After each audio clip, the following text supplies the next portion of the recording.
All right, we've come together here for the 1 year anniversary of the Movie Club. This is episode 10, and we're here to talk about all 10 movies nominated for Best Picture at this year's Oscars that will be held this Sunday on March 10th. So very glad to be welcoming here Steve and Lalida, James, Melanie, and Omar. How are you guys? Good, buddy. How are you? Very good, thank you.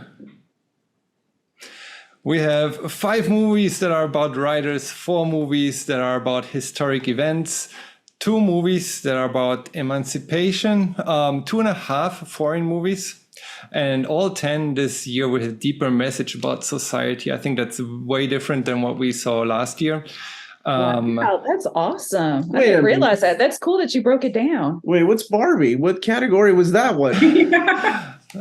I counted that as one of the 2 female emancipation movies. Okay. Well done. Well done. But yeah, last year we had stuff like Top Gun Maverick, which didn't have a deeper message. I felt like this year all 10 do have something more. I like Top Gun Maverick though. Just the dude that just had the need for speed and still did in his 60s. Before we jump into every movie and go through all 10, and I know that's gonna take a while, so we'll be here for quite a bit. Everyone that watches the recording will already see the spoiler timestamp at the bottom of how long it's gonna end up. We'll try to stay under 3 hours, but before we get deeper into each of those, I want to ask you guys what do you think first will win and what do you think should win based on what you've seen? Maybe we start with what you've seen and what stood out to you in a positive way. Let's go, Steve. So I've seen all of these, and what stood out to me was the fact that they tried to be more diverse than normal. And even though not every film is deserving of a win, there's something deeper and artistic about every one of these films. In fact, some of these films take actors that have long needed time in the spotlight and uplifted them into that spotlight, such as with American Fiction and Jeffrey Wright. If I had to pick one film to win, because I myself am odd and look for the deeper meaning in things, I'd like Poor Things to win, because it really is a story about female empowerment in its own unique way. But if we have to go with something a little bit more normal, then American Fiction would be my choice for winning. Dang, Steven, that's a good breakdown. Good point. Yeah. Better than mine. It definitely is an interesting year for Oscars, right? But it seems like they've always been changing since 2000 no, it would have been the 2003 Oscars with the Lord of the Rings. Ever since they expanded the membership, I think they had to include more international members, and they went up to like almost 10,000 voting members or 9,500 voting members. Oh, gosh. And then since then, I think the movie quality has gone up. Prior to that, it was always just the biggest budget movie that won. When did they go up to 10 movies? Do you all remember when that happened? Because it used to be wasn't it like 5 movies? It used to be. For Best Picture? Because I remember out of nowhere, they started doing 10. I'm like, oh, they just made this a lot harder. You saw 2009. 2009. Okay. That's what came up. I know Melanie's choice for this one. What is it, Melanie? Well, I've only seen Barbie. But I really liked it. I was pleasantly surprised. I did not expect to laugh. And I love how the approach wasn't to villainize people, but it showed like both sides, and that it had a lot of heart and quirky, and it was visually like really cool. And but yeah, I really appreciate it. It wasn't like, it wasn't a clear cut, men are bad. Oh my gosh, patriarchy, like it. Yeah, I loved how it showed nuances. I kind of want you to watch 14 now. I do need to watch that. Poor Things. Poor Things for sure. Yeah. I think you may like it. It's a The first 15 minutes of it may not make sense to you. Oh, that's okay. she teaches movie classes. Yeah. I'm okay with not understanding until. So this movie in high school for your kids. No, Why? What is it? no, James. Well, we're watching everything everywhere all at once, and I forgot about the dildo fight scene. I was like, oh yeah. Well, you all got permission. This is worse. That's right. It works. Okay. Things have also changed from when I was in high school, and you had to get your parents to sign a waiver to see the 1969 version of Romeo and Juliet, where there's I love that version. I love it too. There's a split second of breast, whereas with Poor Things, 2/3 of the movie it's genitalia. Did you know that they sued them? Because they were underage, and apparently they didn't know they were going to be in a nude scene, and it wasn't until just a couple of years ago that they opened up a lawsuit against the studio. I mean, we're talking 1969 when it happened, and I didn't even know that was possible. It's like the Nirvana baby suing after all these years. Right? Holdovers for me. That's my favorite movie this year. Mm-hmm. I think that one looks good. It's so good. I didn't want it to end. Mm-hmm. And I do like all the other movies a lot for different reasons. Like I love the edits and cinematography of Anatomy of a Fall, because I haven't seen that since like the 90s. Like that type of style of editing. I loved it. I thought it was great. I need to go see Killers because that might change my mind. Maestro, I appreciated what the different decades did. Like they would change the different settings and the way it was shot. And Carey Mulligan will probably win an Oscar for that, because she was phenomenal in that. Oppenheimer, I think, will end up winning the Oscars, to be honest with you, though. It's just too big of a movie, and it's so important and relevant, and it gave us Godzilla -1. So Lolly. No, I kind of had the opposite opinion. I felt like Oppenheimer was as big as it is because it was tied to Barbie, to be honest. Not to play it down. The marketing was genius. Oppenheimer would be as big as it is if it wasn't tied to Barbie. Yeah. It's not the normal movie people go out to see just because, you know? Mm-hmm. It is Christopher Nolan. So he does get people out there to the movies. But you're right. The marketing on that was genius to market it with Barbie and call it Barbie. What was it? Barbieheimer? Barbie.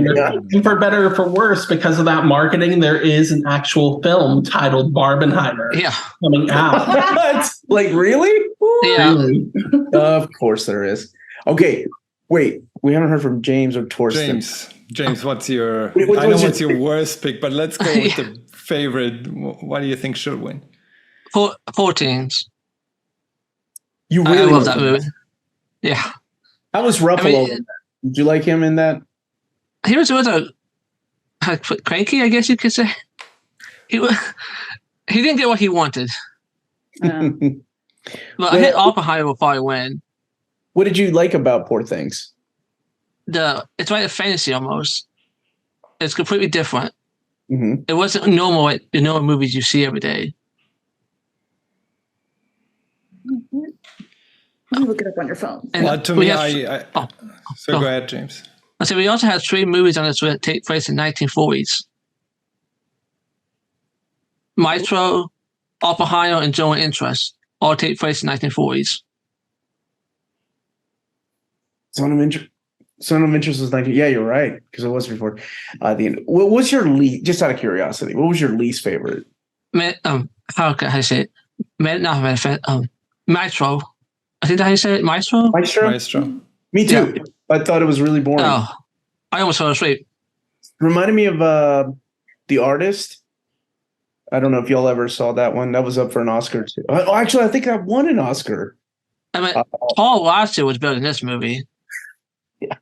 I had to watch it in 2 sittings and I was really bored. But I get it. You know, it's artsy. It's beautiful. The acting was amazing. And if you Take care it off about the list. if you care at all about the man's music, then I'm sure it means something really special to you too. But yeah, I found it. It probably won't win any awards. I think she might win. She was really good in that. I don't know if she'll beat Emma though. But it'll be pretty close. 'Cause I kind of see them going. I see Willie from Kill of the Flower Moon Yeah, I forgot about or Emma Stone. It'd be a tie almost. Person, what do you think will win?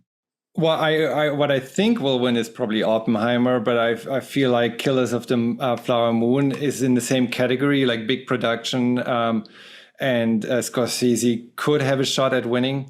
I think neither should win. I really liked Past Lives, or there's like 3-4 movies that I have like at this highest pedestal. I feel the quality is so condensed in this, except for like maybe 2-3 movies that are dropping out at the bottom, but still not as bad as last year's worst movies.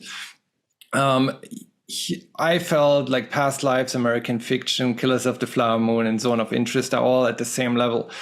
The only thing that elevates past things above the other 3 to me is that they're not specific to one thing. American Fiction is modern society in the US. Killers of the Flower Moon is like handling the Native Americans and how they were treated in the 1920s. Zone of Interest, Second World War.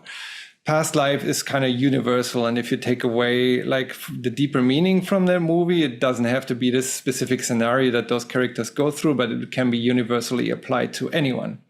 Like, how do you handle or how do you look back at decisions that you made? Where did different roads in your life take you, and how could your life have turned out differently if things had changed or were differently, and if certain people weren't taken away from you, or like just the whole concept to me is more appealing. That and the cinematography of that movie all combined, with the cultural aspect of learning more about Korean culture as well. I think that was really appealing to me. But really the first 4 or 5 to me are kind of, I'm fine with any of those win. There was really one horrible horror movie that I didn't like, that I didn't enjoy watching. This year? This year. Anatomy of a Fall, even though I can take I get why they did certain things, and I get the message of the movie. I just like don't agree with it because it's saying nothing, but the point is of like saying not much. Well, we can dive into that later, but yeah, I was really not enjoying How good this was movie. that lawyer, though? How good was that actor that you hated him? Oh my God, I wanted to strangle that guy. The other lawyer, the prosecutor. Yeah. He was so good in that role. I can kind of see that. I can see it. It's not for everybody. I liked it, though. I thought it was It felt like CBS, though.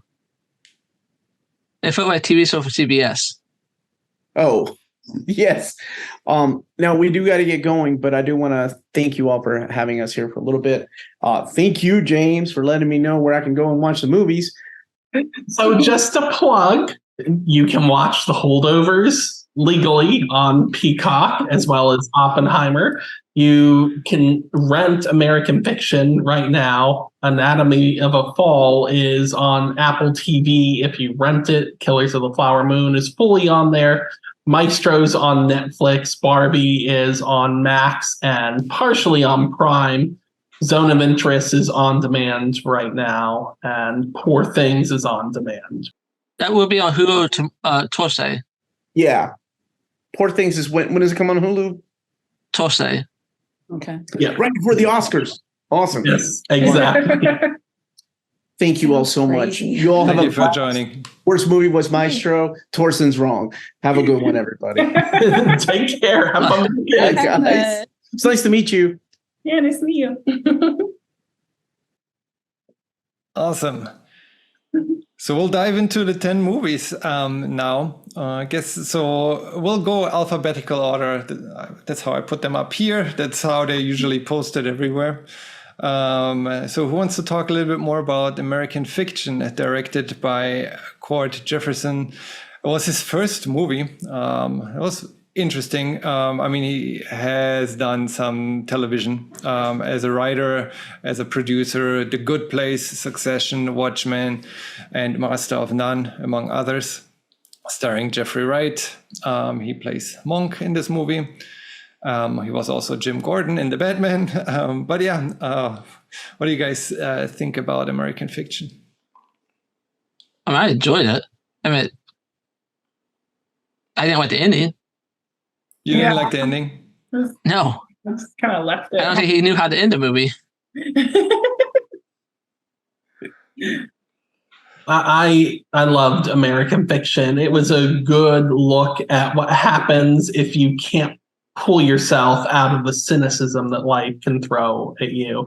He had this opportunity to really present his feelings in a legitimate way, and he delved more and more into the bullshit that he was taking offense with, to the point that he wound up not realizing that if he had taken a different stance, if he had seen how his work, as satirical as it was having an effect on the people who read it. I mean, his girlfriend was affected by it, and she got what the book, as BS as it was trying to say.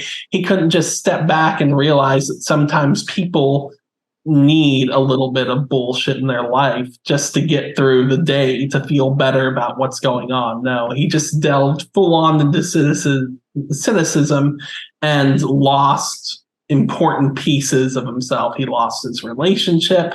He lost the opportunity to go back to the writing style that he held near and dear to himself. And when he had the opportunity to make something that he saw as art instead of just crap, he couldn't pull himself away from it. So in essence, he embraced the crap, but still with that cynicism at the forefront of everything he was doing.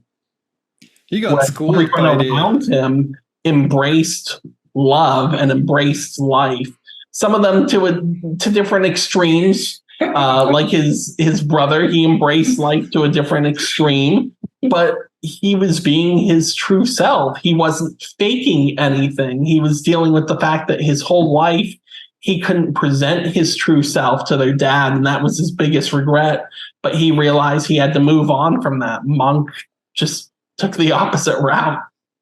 Yeah, it's kind of almost like, because he was criticized so much, he became like the person that criticized everyone else in his life.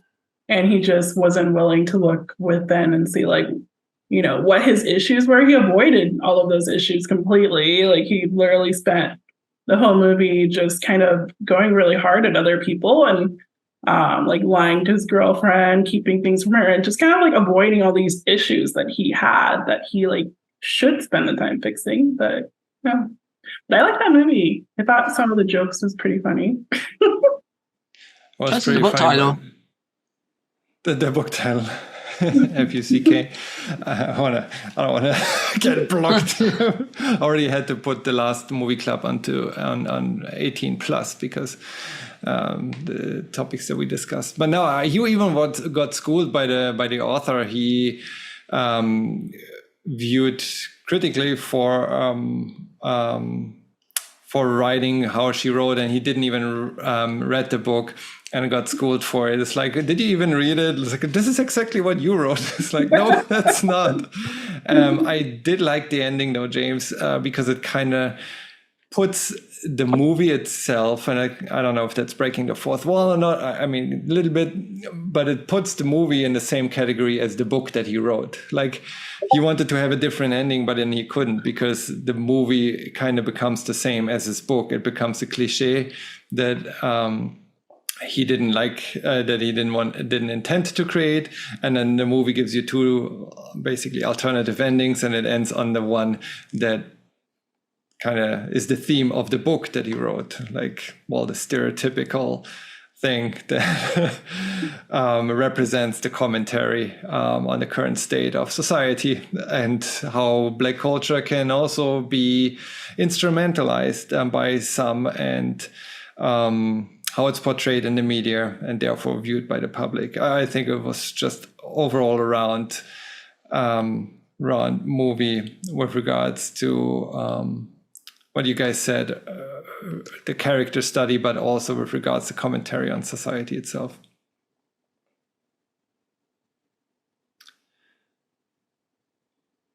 It Yeah, I is can't follow that up. goes into satire, so I think it was one of the more funniest movies. But Yeah, I would agree with that. I like the Johnny Walker bottle comparison. It's like, yep. And I like that it made fun of like 90s movies that I grew up with, like Menace to Society, Boys in the Hood. It's basically like, that's the stuff he's criticizing, but then he becomes it himself. Yeah. It really made a statement how white people especially try to overcompensate for the wrongs that not they themselves and on an individual basis have committed, but white people as a whole have committed. It reminded me how after the incident with George Floyd and the revitalization of Black Lives Matter, the way of correcting things wasn't learning from history and pushing forward in a more positive and progressive manner. No, Hollywood's decision was to take anyone who portrayed a Black character in voice acting and replace the voice actors with legitimate African-American voice actors, or they took the Aunt Jemima syrup bottle and that was supposed to be a way to make up for past wrongdoings. You see the white guilt a lot in this movie, because even with the overseers of the award, they know this book is not meant to be taken seriously. You can tell by the glances that some of them have that what's driving them to push this to be the winner of that award is the fact that they feel guilty for some reason about what's happened to the African American community. And that just adds to the hilarity of it. Instead of just being kind to everyone and pushing forward in that manner, they'd rather just say, oh, there's this book. It's amazing. It's got a very explicit title. I haven't actually read it, but it's written by an African-American author. We need to push that forward. Instead of what they could have done is read one of Monk's other books and seen the depth which he has, put it in the proper section within the bookstore, and promoted that. It's just hilarious that that's the route they took with it, and that's one of the reasons I enjoy it. And you feel that a little bit yourself. I mean, at least I did a little bit. Watching the movie, I wasn't sure if I'm allowed to like the ending because it is so stereotypical. But because it was, because of it being a satire at this point, I figured, well, now I know they're making fun of me, of the viewers in general, because that's kind of the type of product that sells right now. So they're making fun of the audience, and know very well everyone that's watching has that in their minds of like, I don't know if I'm allowed to like what I'm seeing or not, because it goes so much against the grain.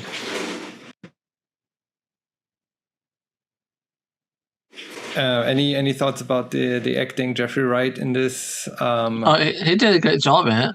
I mean, he's been amazing for a long time, and I'm glad that this was a leading role for him, because he often plays supporting or bit roles from Westworld, The Hunger Games, even in the Batman. It's been supporting roles. So this was his time to, after all these years, really shine, kind of like Michelle Yeoh was finally able to shine the year before in Everything Everywhere All at Once.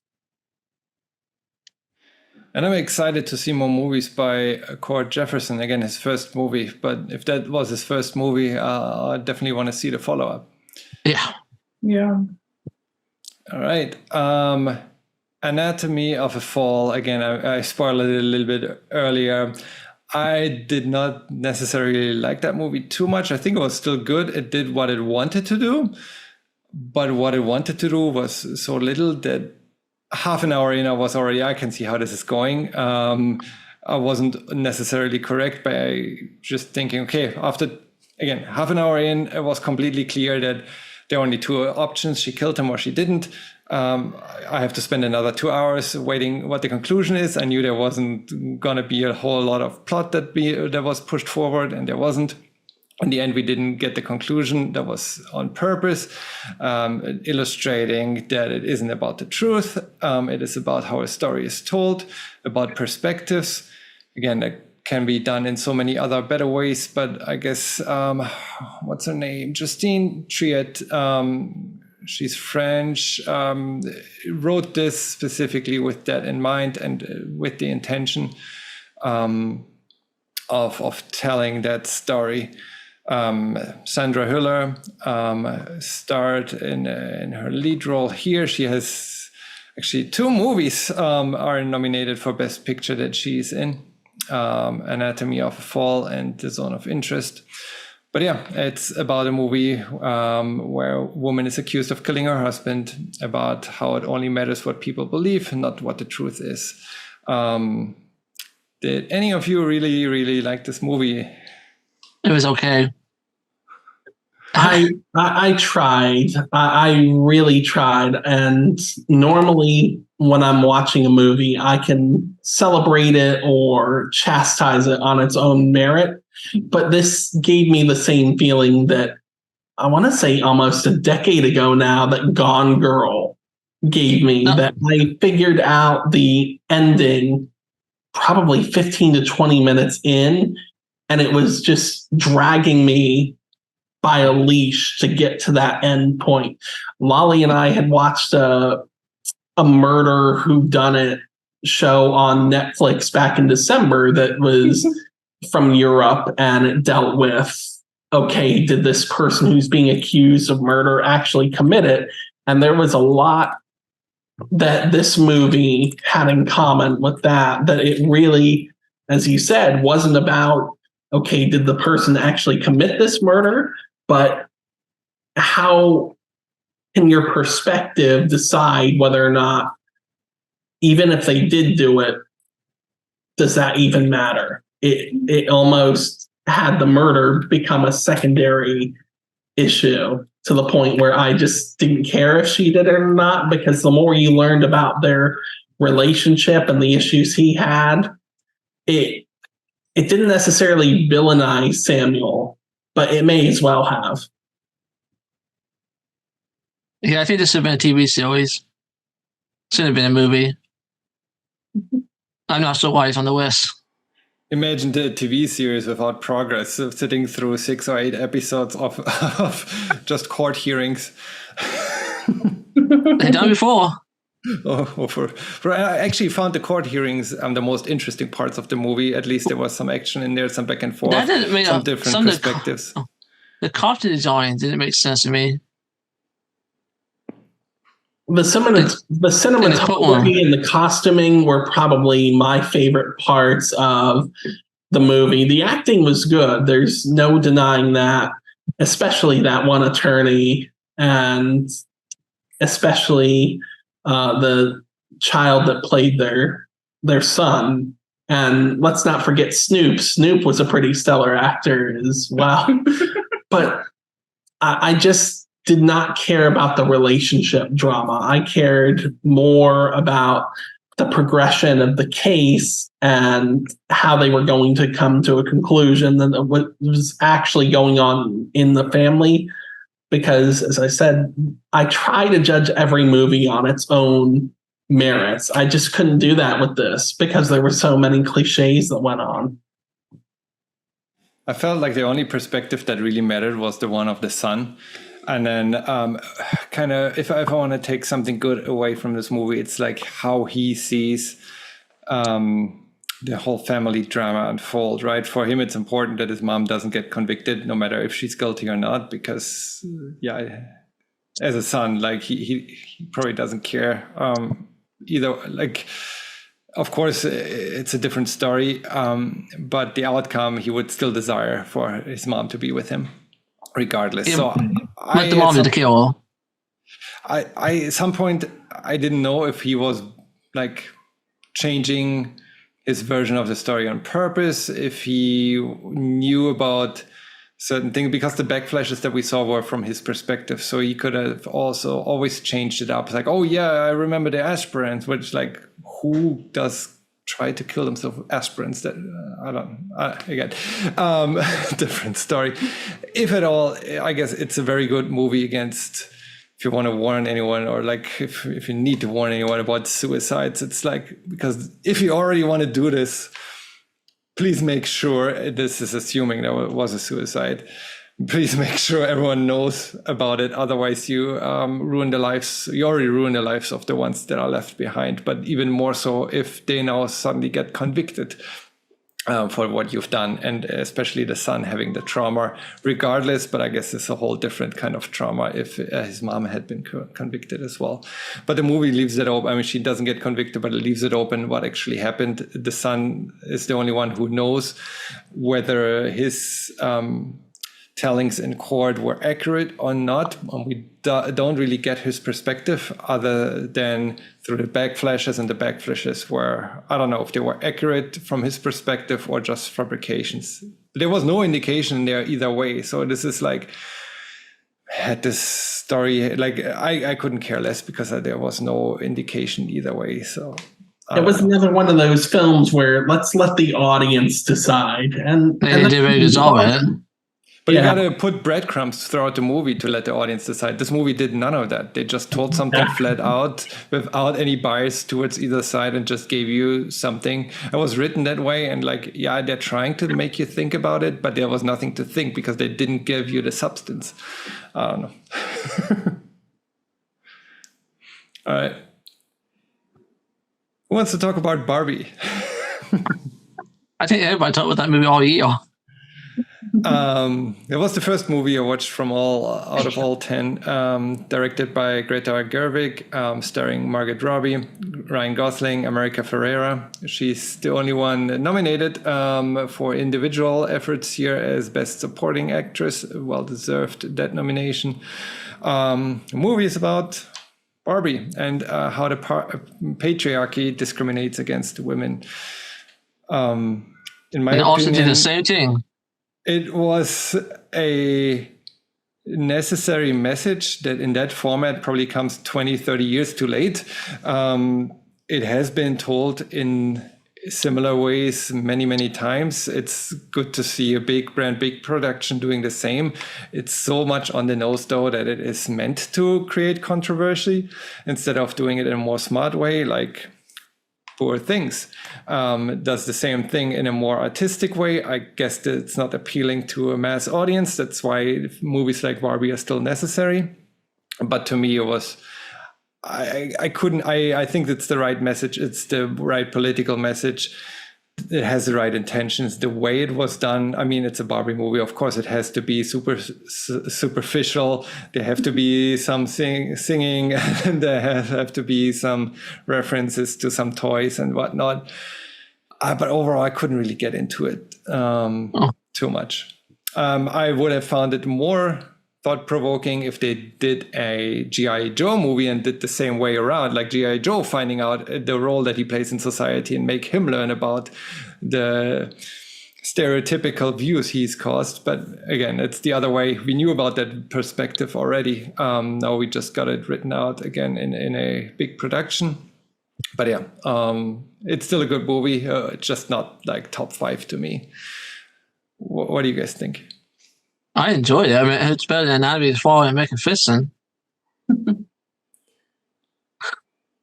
Yeah, it was good. I liked it. I honestly was going in not thinking I was going to like it, just because I'm not like a Barbie person. I don't know, like I had Barbies.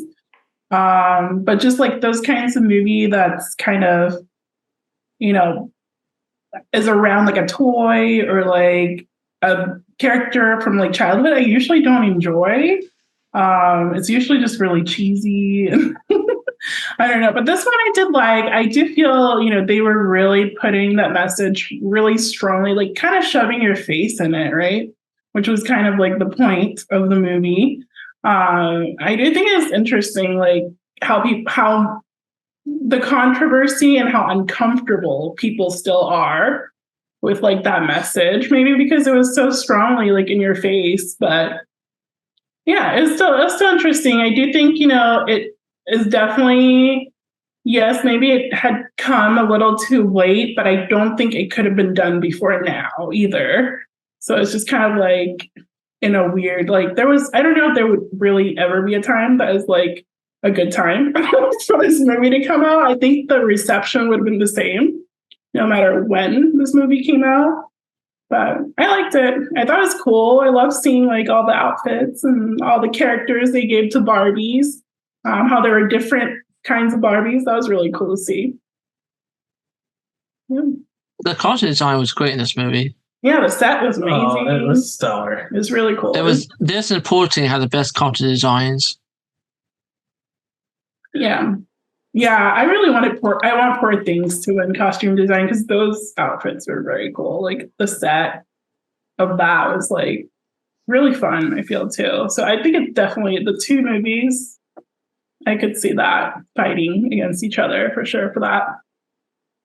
I feel like Barbie found a really good balance of being in your face with the message, but also being tongue in cheek with other things. It wasn't political in terms of American politics, and they certainly could have taken that route, given that here in America, it seems like the two-party system they veer toward what they feel like instead of striking that balance, which is the whole point of the two-party system. Whereas with Barbies, they thought they had resolved all war and found peace, but they weren't really living. They were just kind of doing the same thing day after day and believing that they had changed the world for the better. And instead, they definitely hadn't. I mean, it took 4 children who look exactly like Barbie's rivals, the Brats, to tell them to her face that she was causing issue within society, that she was part of what was wrong with society, be it capitalism or sexism or poor standards for women. And I like that it was America Ferrera to deliver the messages in that film, because she's, like Jeffrey Wright, one of those actors who's been in the industry for a while and has kind of gone unnoticed or has been stuck in supporting roles. I think the biggest thing that garnered her notice before this was her role in Superstore. But with the way she was able to portray the message of Barbie, it really worked for me. It had a lot of ridiculous moments, which is to be expected, but it had a lot of heart to it as well that kind of offset those ridiculous moments and justified them. Also, this is probably one of my favorite roles for Michael Cera, because he plays the standard type of Michael Cera role, but he also steps beyond that line too. And I said the movie was too much on the nose for me, but I guess it had to be so much on the nose for some, because, yeah, me being completely in line with the political message, I realized later that not everyone was, and the amount of criticism the movie received, completely unfounded. I guess, yeah. Well, I mean, again, what did I expect, right? It's a Barbie movie. Of course, it's a plastic world. Like, it's very still very stereotypical, right? It like feeds stereotypes still, and it's a little bit Martell whitewashing, but they're not going to do anything other than that, they try to atone a little bit for past sins by attacking the creator of Barbie, but not really Martell itself. A little bit with the CEO, the seed chamber in the tower, like they're all white males and running the Barbie company, or like Mattel, but women's brand. Or again, that's the question, like, right? Should they have portrayed it so much as a just female only oriented brand, which it is, but how about instead of making this movie, changing the actual toys? I know they've tried that, but I don't know. I feel like they could try more, because they're telling you the story in the movie, but then you see what they're doing in the real world, and they're still feeding that stereotype up until they are now, which is kind of cool. They came out with like the weird Barbie, all of those Barbies, I guess. I mean, the weird Barbie is just any girl's Barbie after the hair got cut off. And like, I mean, the pregnant Barbie didn't work out. So. Midge. Yeah. Midge. Oh, the one that can do mouth. Sugar's daddy Ken. Not sugar daddy, Sugar's daddy. The sad thing is that I remember some of those toys, and even then, not just in this movie, they were poorly received. But now, thanks to this movie, they have a different legacy to live up to. I know a lot of people, because of the success of this film, would like to see a sequel, and that's what Hollywood tends to do, but I do not want a sequel to this. Greta Gerwig does not want a sequel. Ryan Gosling and other cast members, including Margot Robbie, don't want a sequel. So if you want the message to stand, and for the message not to be, yay, capitalism, don't make another Barbie movie. Move on to something different, because they've talked about making a Connect 4 movie and a Monopoly movie. And I could that for movie, I think, could work. You do it like in a set tournament almost, or make it into a tournament. Yeah, that is true. I mean, they probably made so much money from all those Barbie toys after this movie. I mean, what you could be doing instead of Barbie 2, you could do a Mattel movie where all their toys merge into a universe and tell some story about how they have to get along together and make it another strong message movie. That's just as much on the nose, how Barbie has to live with G.I. Joe and other toys in harmony, who are going through the ups and downs. But yeah, I don't know if it would take away from this. I mean, there's other movies that, like the Trolls movie again. Lots of people criticize it for not even having seen it. But like, I think Trolls 2 did even better than Trolls 1, and like actually portraying a message with regards to bringing different tribes together, bringing the different branches of music together to live in harmony and creating something new. They've done it pretty good, like very well, and like for going from a first successful movie with a message to a second one that has a stronger message and even is a better movie. Everyone blames the pandemic, but yeah. That movie would have been successful. A lot of fun too. Yeah. I wouldn't say the third Trolls movie has a stronger message than the second film, but the third film's a lot of fun and does have its own message too, kind of about what. And we've seen this before, but considering it's a kids movie, it's okay to express that you don't have to be bound by blood in order to be family. You decide to create your own family. All right. We are at Killers of the Flower Moon, the longest movie among them all. I guess last year I was already complaining that there was one movie of 3 hours. Now we got like multiple 3-hour movies. I planned going in breaking this up over multiple days because I didn't have the time. I finished it in one day because I couldn't stop watching this movie. I feel it was Martin Scorsese's best movie in a long time, starring DiCaprio, Robert De Niro, Lily Gladstone. It's about how white men stole money from Indian tribes, or from specifically the Osage Nation in the 1920s, by marrying into them, killing them, and inheriting their head rights.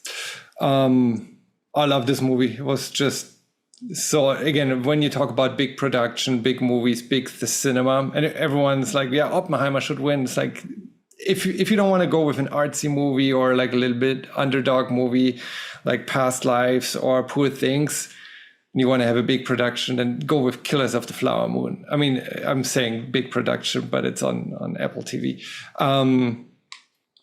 Yet that felt more, felt like a bigger production than any of the other ones, just by how well it was executed, how well the characters were traced through. After I finished the movie, I read a little bit about the actual history. Like, it's based on a book. The book is based on a true story. You find pictures online. I'll do the effort later and edit the actual pictures in here of the original people that those actors and actresses portrayed.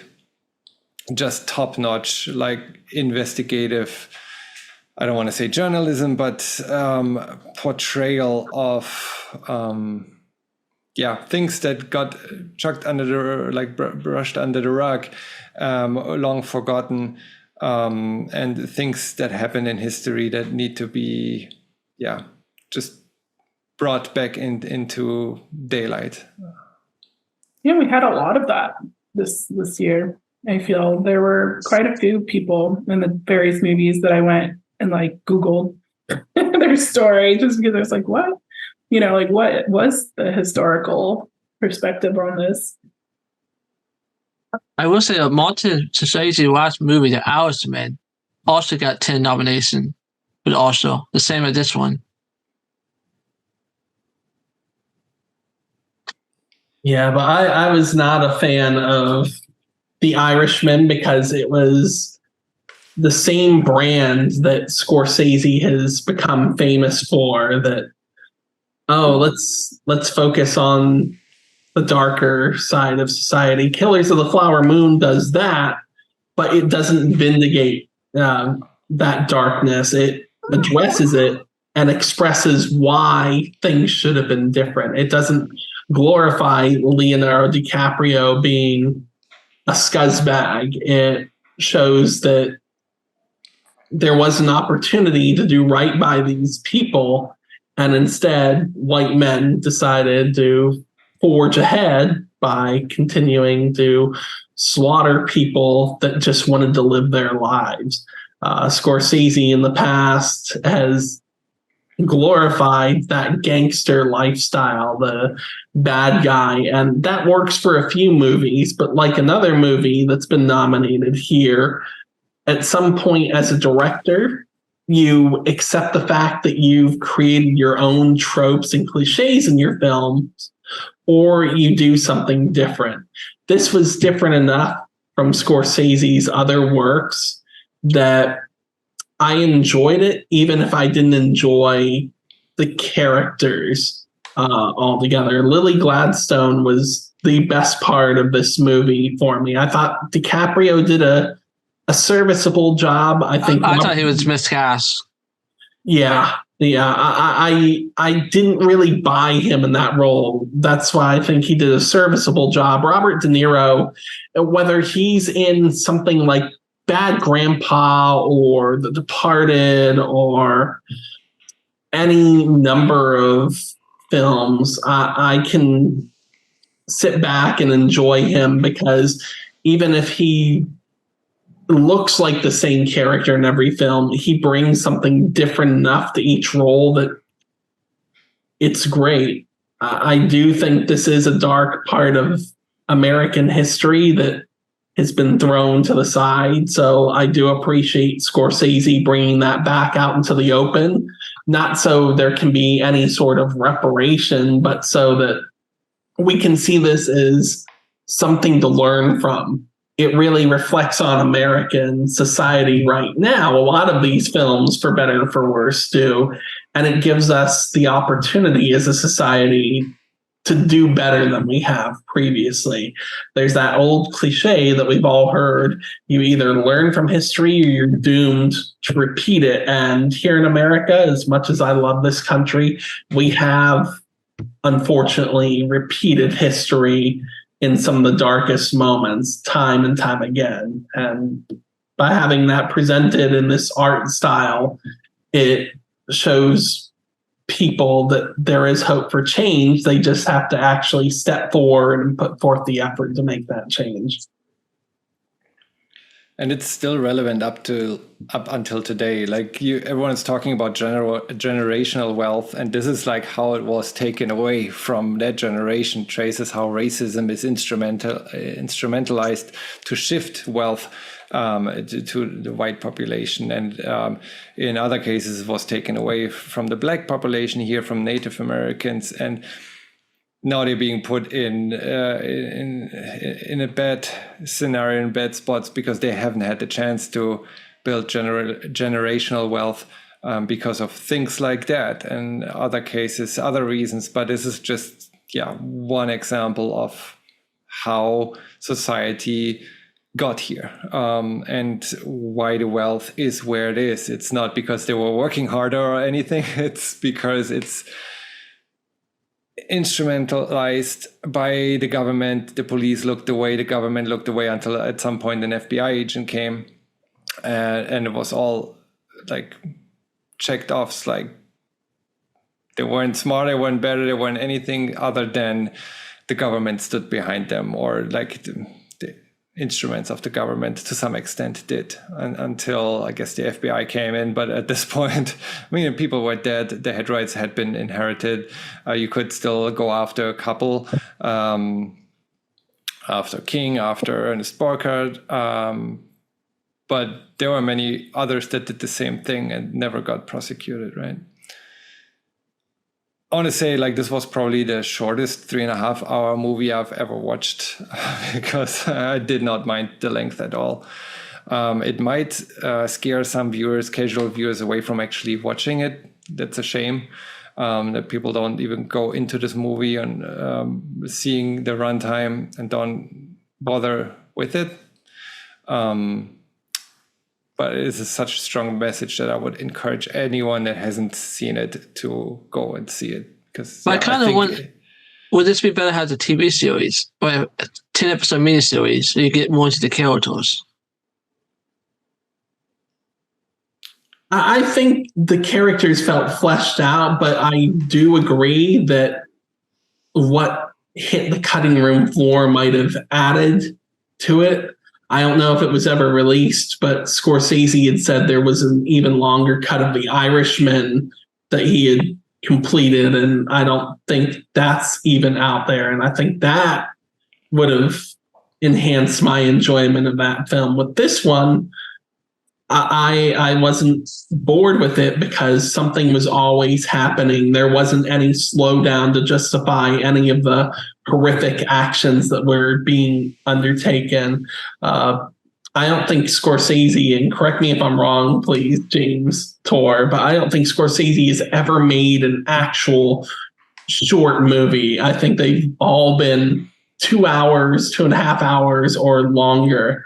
And between this and The Departed, if those were the only two Scorsese movies I could watch, I'd be perfectly fine with it. This is competing for his filmography with The Departed for me. The Associate one was 1967. It was 90 minutes.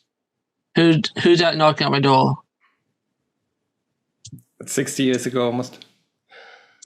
An hour and a half back then was probably considered a long movie. A student project, something like that. Like, how old was he back then? He might have been just fresh out of film school. I don't know what he. Yeah. As a TV show, I feel they could have fleshed out a little bit more side characters. What I don't know if there is any source material to flesh them out a little bit better, because again, it's based on a book. You don't want to make up stories with material like this. You got to be close to the truth to be creditable. And if there's more documentation on what all of those other crooks did, then yes, a TV show might have added to showing different aspects, showing different ways of the exploitation. But overall, I love the movie how it is. It wouldn't change anything. All right, James' favorite movie, Maestro. Yeah, I don't really know how to talk about this movie. I don't fall asleep while we're talking about it. How many times did you fall asleep during the movie? I almost did once. Dude, Yeah, me I'll too. watch it. I did not Yeah. like it. I did like the cuts. I liked the switching in the times. Yeah, And my girl, Sally Sparrow, was yeah. amazing. Carey in Mulligan was that. good in it, but it was It was yeah. so good. But I Was did not. not like that movie. Not my type of movie, but if it's for you, more power to you. Yeah, I've seen some bad movies. Yeah, directed by Bradley Cooper, written by Bradley Cooper, starring Bradley Cooper. It was produced by Martin Scorsese and Steven Spielberg, amongst others, though. But yeah, the first half an hour felt like great editing. I had a feeling they were going towards something like Tick, Tick, Boom. I was like, okay, cool, I'm in for that. Then it's shifted more towards Tar, but without the actual cleverness and sophistication of Tar. And Yeah, then Tar was a better movie than this. 3/4 through, I was like, ooh, that went downhill pretty fast. I would say the black and white was good at the beginning of the movie. Yeah, I didn't mind the black and white. The editing was great in the first half an hour, but they stopped doing that. It completely changed. The score was great for this movie. Some of the cinematography was good for this movie, but the content for me didn't work. We have other films on this list where it focuses on people and their abhorrent behavior. And I wasn't bothered by that because it didn't glorify it, as I said, with Killers of the Flower Moon. But I almost feel like, hey, here's this guy. You may have heard of him. He's famous. This is all the horrible stuff he did. He didn't really learn much from it until it was too late. But here it is, unfiltered. He should feel bad about it, but he doesn't until he has a huge loss in his life. And then he still doesn't feel bad. He just feels guilt because of the fact that he has lost something, not because the other person is lost. Yeah. Lalida, how do you feel about this movie? This is one of the ones I didn't see. Okay. Okay, there's a good reason for that. Yeah, you That can was be glad it again didn't. what I didn't. I will say one thing. So again, why this? I feel like again, all 10 movies from this year. There's none as bad as the worst movie from last year's nominees, but also none as good as the best 2 from last year. So it's all more a little bit stuck together. But again, even this movie, you can have some positive takeaway. You still learn about, in case you didn't know, I guess, from other sources, the oppression. He didn't really have any alternative when he was a young man. Like, he knew he was gay. The path that you're forced in, or you were forced into back then, was such as his, that then in the end ended up hurting his wife, that in the beginning, I guess, didn't have a clue, and later on found out through time. And like, the movie doesn't explain that when that happened. It just skips like decades, or like skips through the ages, or the parts of his life, and at some point you're like, oh yeah, she knows. At this point, she's still stuck with him because she loved him and wanted to keep. I guess that was also not fully explained. Did she want to keep the family together? But she did have legitimate feelings for him and accepted his way because he what else? Like, I mean, she could have done something else, but in a most healthy way, she's like, well, yeah, I can't change you. I don't want to change you. You are who you are. I still want to be with you. But just, I feel like they are still all victims by society, by the like oppression of gay and lesbians back in the day. And you have that in now through a famous person who has turned out better than many others in life. And you might watch this movie just because you heard about the person, about Bernstein, and about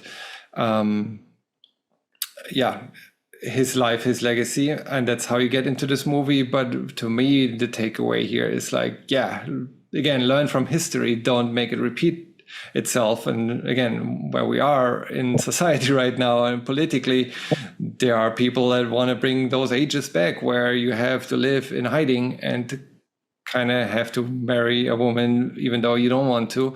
That ends up hurting not only that person, the wife, the family, but others. I think that was portrayed very well by his lover, like I forgot the name, but his initial lover that he had before the wife, and that he had to keep in hiding. And you see him throughout the years, and you see how just the depression sets in, and how they are all just not happy with the life, how it's going, and they all want to be in a different spot, and they can't until it's too late, basically. Until it's socially acceptable, but then he's already gray and old, and can't take that life back, or probably doesn't want to either at this point.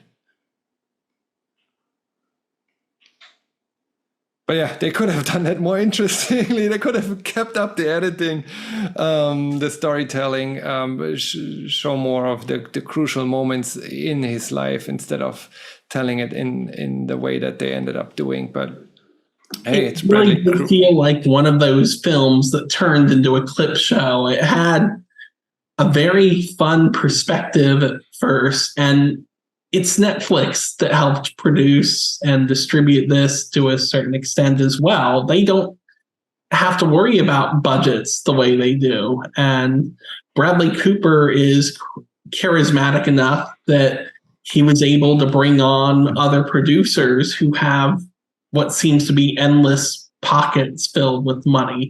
So if it was a budgetary issue that prevented the cinematography from continuing the way it did, or that turned the movie into basically a clip show, then that would be a little bit more understandable. But because we know who produced it and who financed different aspects of it, I can't excuse the issues I have with it. I felt like they wanted to hook you with the first 20, 30 minutes and then let you down. It's like, now we do the movie we want to do, even though it's not as good. All right, let's talk about the elephant in the room. Oppenheimer, everyone's favorite, is probably going to win because, when whoever wins the Golden Globe, and I don't know about the SAG-AFTRA awards, but I should have looked that up, but it's always a good indicator if a movie is that successful, if it wins the Golden Globes already, if it's nominated for that many Oscars in general in all the different categories. I think it's bound to win. I don't think it should win. Should it win, James? No. It was good, but not that good.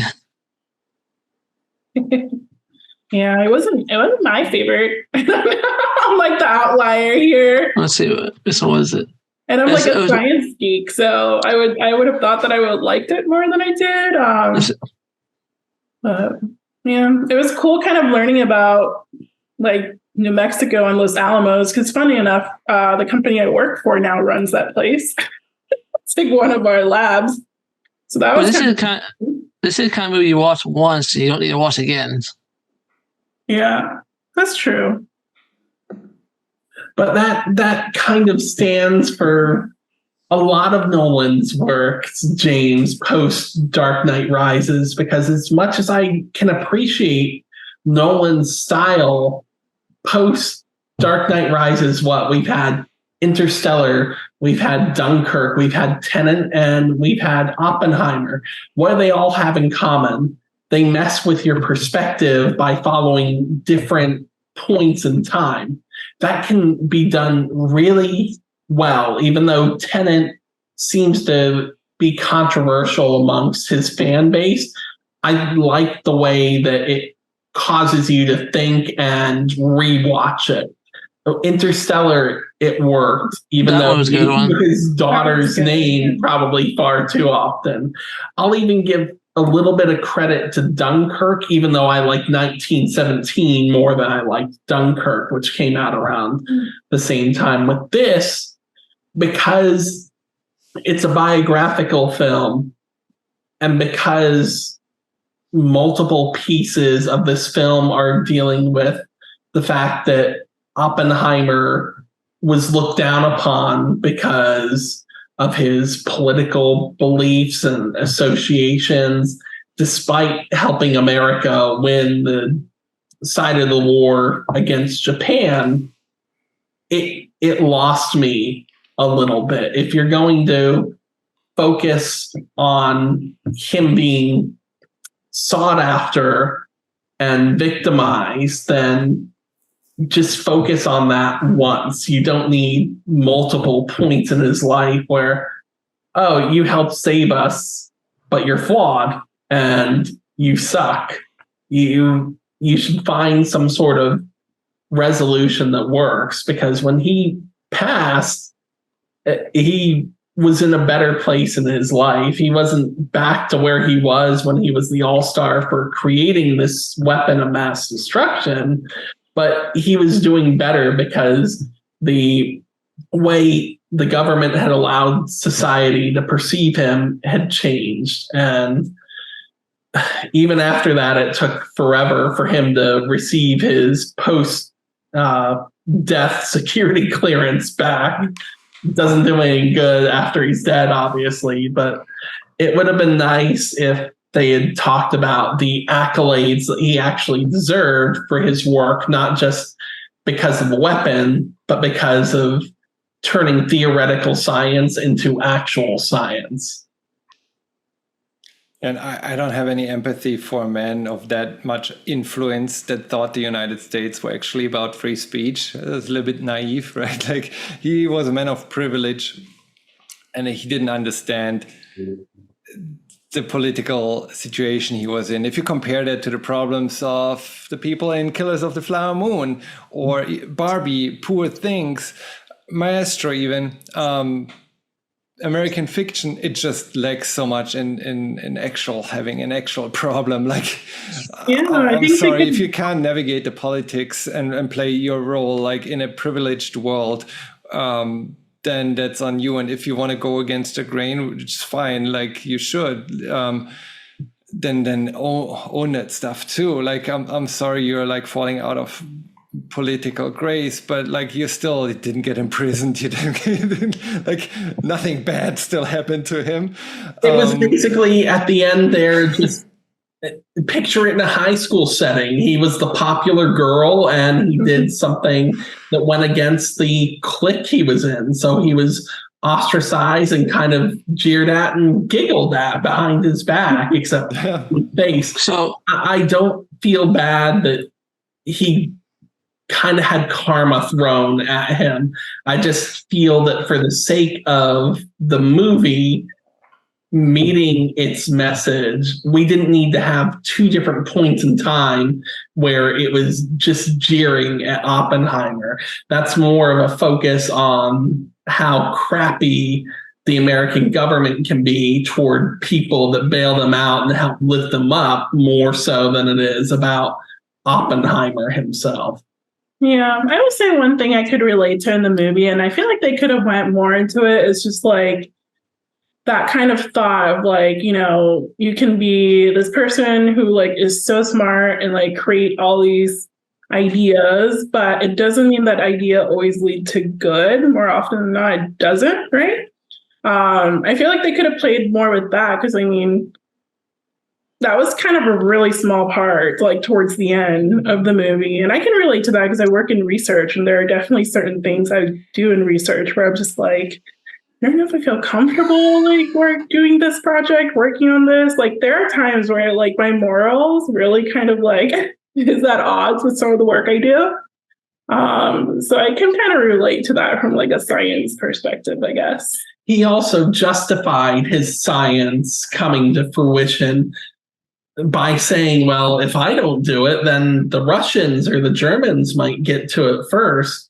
Well, you still have to understand that while that may be the case, if you bring a nuclear bomb into actual existence, if your fear is that things could progress further into something even more destructive, while it may be necessary because you believe the country you're working for is going to use it responsibly and safeguard that technology, you've still brought it into existence. You're still responsible for it.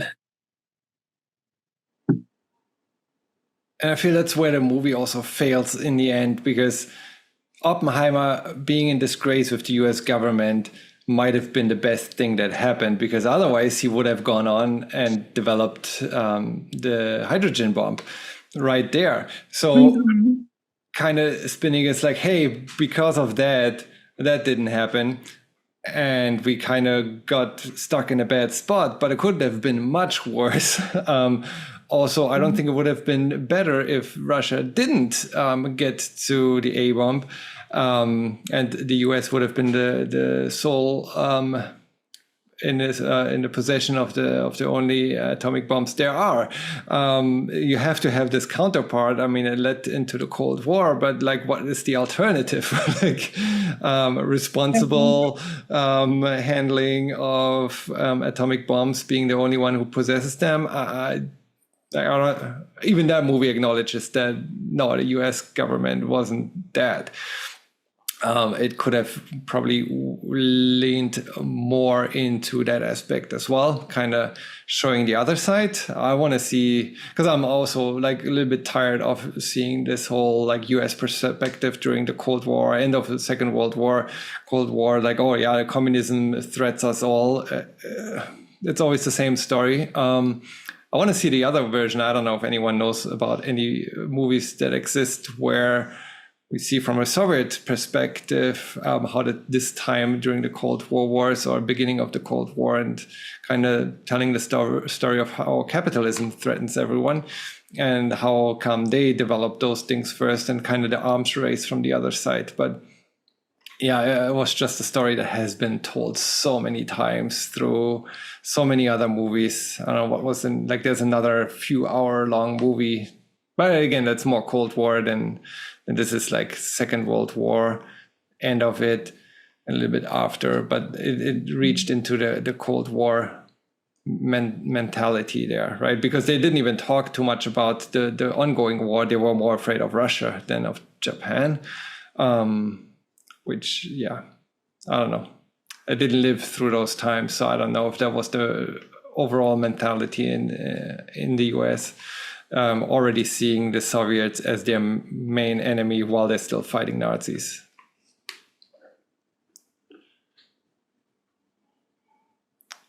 But yeah, I don't know why this one was picked to win. Christopher Nolan. No, that's He never won an Oscar yet. Guess it's more like his just whole body of work. It's like, oh, you're a great director. Finally, you made a movie worth an Oscar, worth being nominated. Now you're gonna win it. He had 2 movies nominated in the past.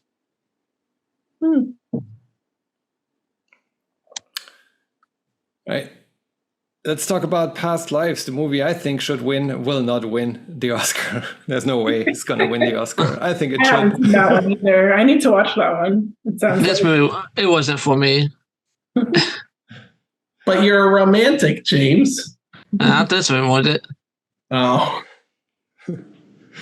Another movie about a writer, this time playwright in New York.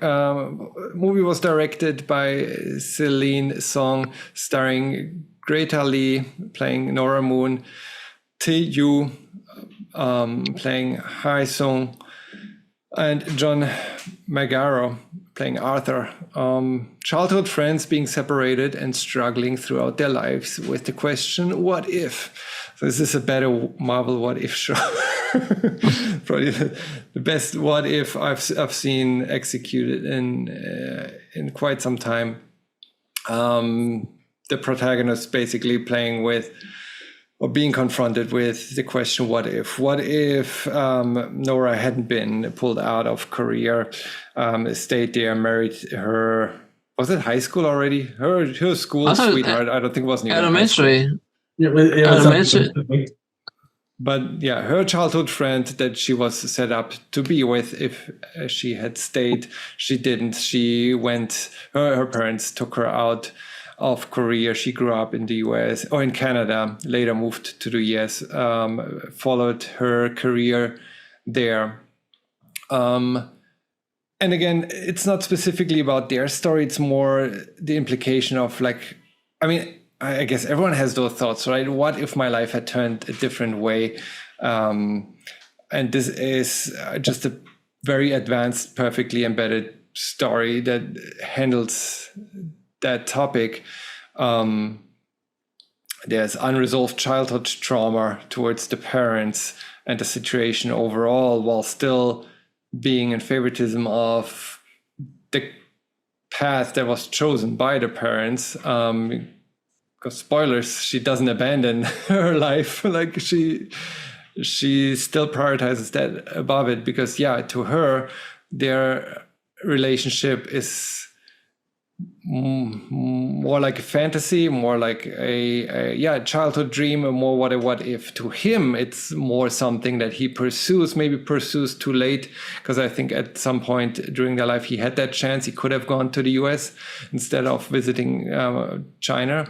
During that trip, there was kind of the crossroad there, right? Like those key moments in life when certain things decide, when your life take certain turns, and those key moments, again, what I criticized about Maestro, not showing the key moments. Here we're all about the key moments in their lives when those crosswords were taken one way or the other. And at every turn you get a very plausible answer, a path that is taken, yet you understand the trauma as well that both have.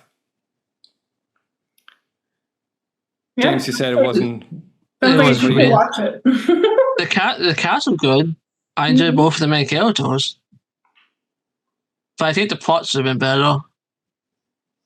Well, I will say that for fans of Nicholas Sparks and the white people staring deeply into each other's eyes, those kinds of movies, this is not for them, because it portrays a more mature and realistic kind of romance. It's not one of those movies where one of the two people who's in love with the other is at the airport and the other person comes running through the post 9/11 security and almost gets arrested to confess their love to the other person that's leaving. It's a very mature and yet very emotional look at what could have been, and deciding if the grass would have been greener, if in another time, in another place, you would have been more satisfied and more fulfilled in that life than the life that you actually wound up choosing. I think it's a very good exploration of customs and culture for another part of the world. And it is a movie that Americans who have the expectation that romance is going to be the stereotype that we see in a lot of fictional projects, it's something that should be watched, and watched with your full attention, because there are little subtleties between the two characters that show that they do deeply care about one another, not just romantically, but as other people.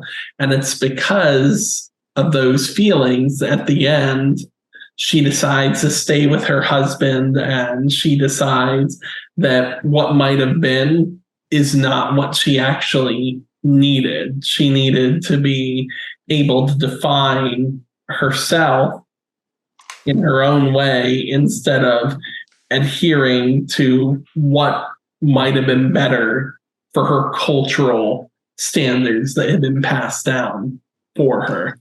And I enjoy the fact that even though her parents might have been immersed in that culture, they took their children away from that and formed a new life and a new culture all their own so that she could have that confidence growing up to pursue what worked best for her.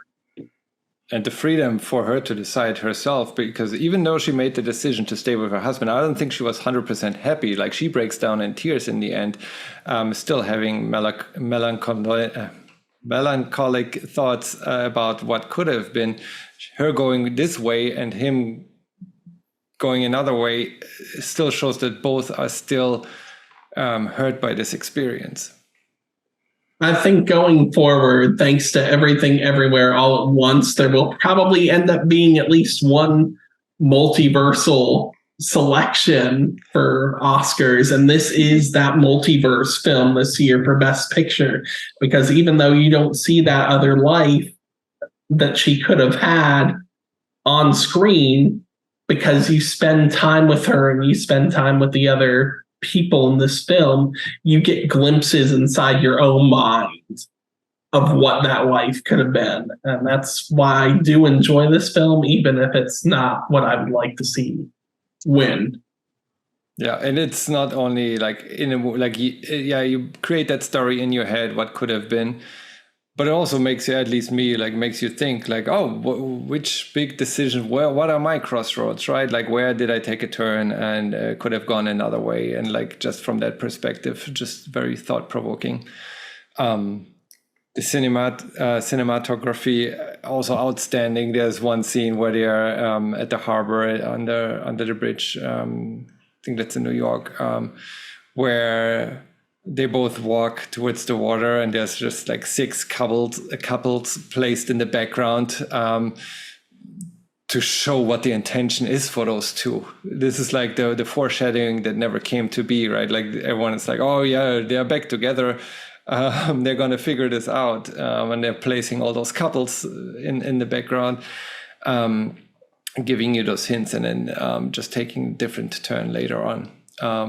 Again, it gives you a great insight into Korean culture as well.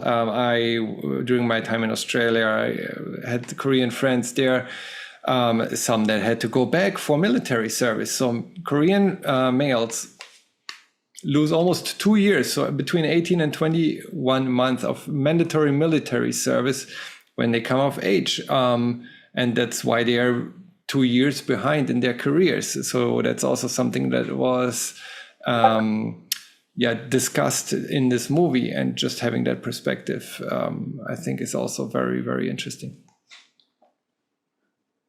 I agree. I really enjoyed that there was no stereotypical conflict in this movie too. Were this a romantic drama that we're used to seeing, they would have had an affair together and threw the sheets all over the place, only for her to realize, this isn't what I actually want. This is what I thought I wanted. And she would have run back to her husband at the end. There would have been that kind of conflict. But instead, what we got was a more sincere and emotional conflict, with her having to decide if the life she wound up pursuing, because she clearly makes that choice there. Yes, he could have decided not to go for his career advancement program, but she could have also taken a stay and gone to see him as well. The choice is mutual, but because she's got more of the focus, I see it as her making a more intentional choice to pursue the path that is best for her, even though her heart wants something. She uses her head instead to pursue what works, and does bring her, if not true romantic satisfaction, then soulful satisfaction because she's built a career. She has a husband who is willing to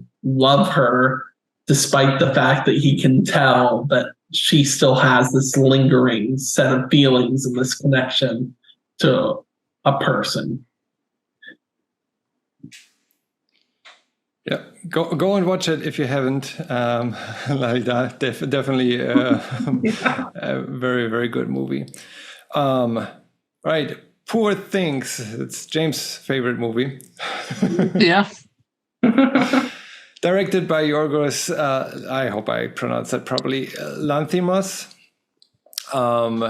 Emma Stone's second out of third movies with him. She had a movie that she worked on with him prior to Poor Things, then Poor Things, and now there's one in the works again. So I guess they just found each other and cranking out movies. So good on them. If that's all of the same quality as Poor Things, even better.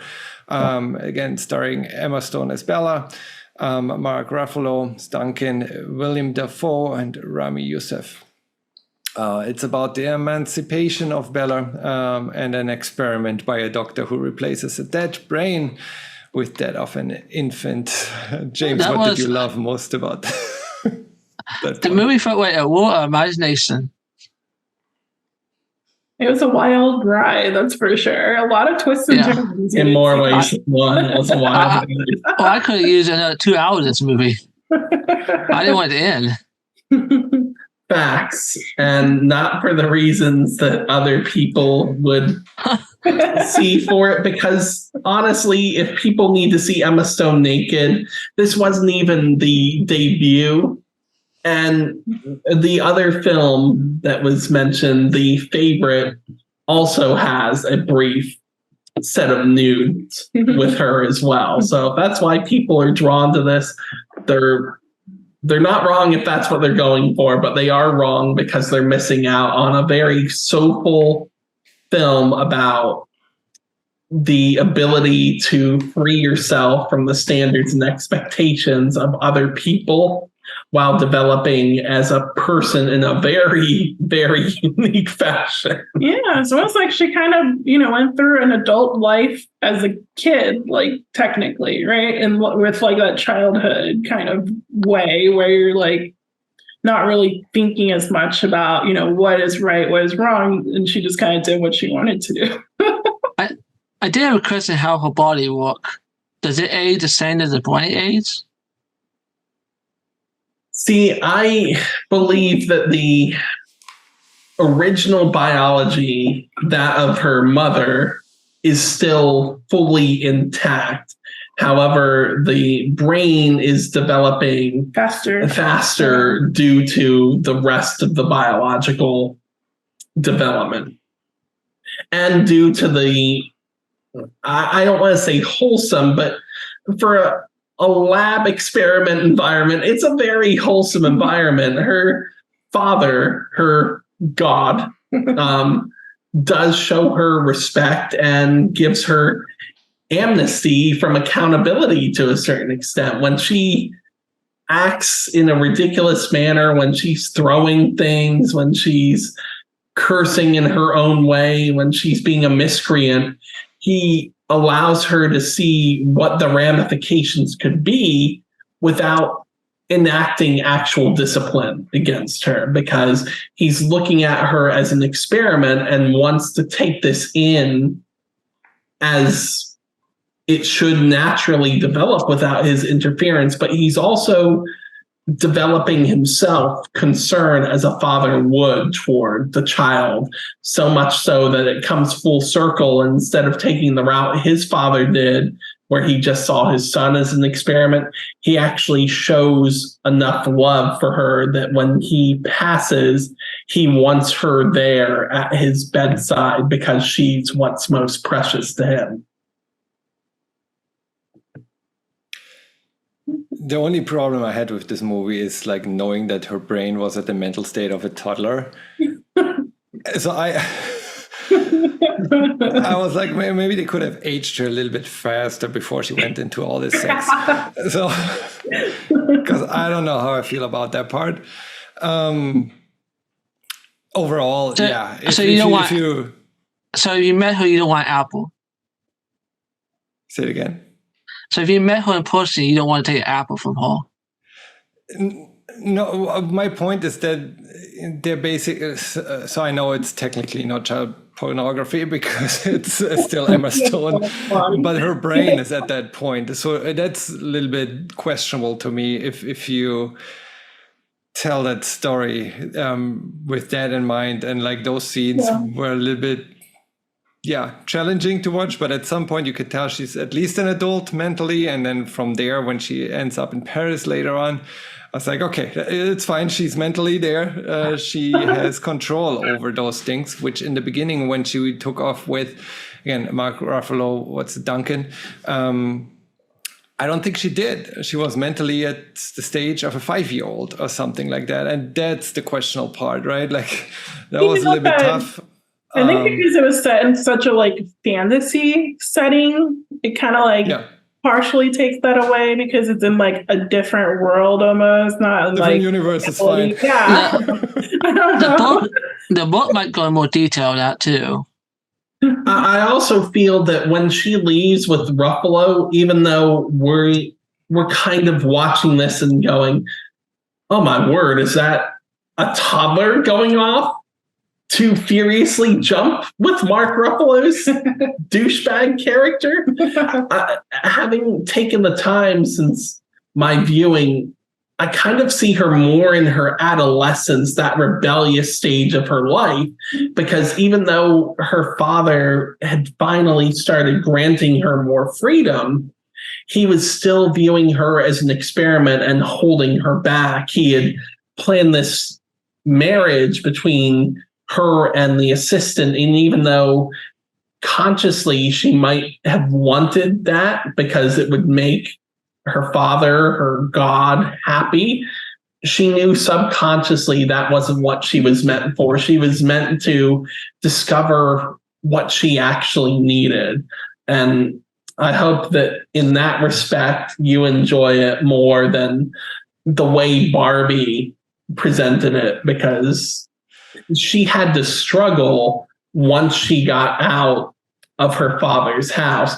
Maybe not financially, but emotionally she struggled, and mentally she struggled because she left one cage, her father's house, for another, Duncan's company. Whenever she'd venture out, she should have had full freedom to do so because Duncan had told her that she would be able to experience life, but instead he just wanted a bump buddy. And it just so happens that karma bit him square on the ass. So her mental state was around 13, 14 then, and not 5 anymore, which makes it better and not legal, but at least there's that. No, I appreciated it being set in this real artificial world, like kind of it. You know, it's meant to be this world, but they don't want to explain how all of those things are possible. So they put it in a steampunk, in front of a steampunk background, and make it clear that let's just assume those things work, but all the physics are still the same as in this world. But we can still put a dog on a duck body and all of those things. So that takes away the explaining, having to do the like detailed explaining by just saying, well, you know this world, this is our world, but still different. Like, multiversal. I wish we know where Cat Dog came from. And no one batted an eye at any of this either. This was just your standard behavior from this scientist, and this world was just the world they lived in. It wasn't anything to be shocking. There are films that we've seen out there where the world is presented in a different manner, and they'll focus in on a particular aspect and they'll go, oh, look, this is funny, this is weird. But for this movie, the way they portrayed everything, it was just standard fare. And I loved that. I loved that whenever someone was brought into the story, it wasn't just to have another actor on screen.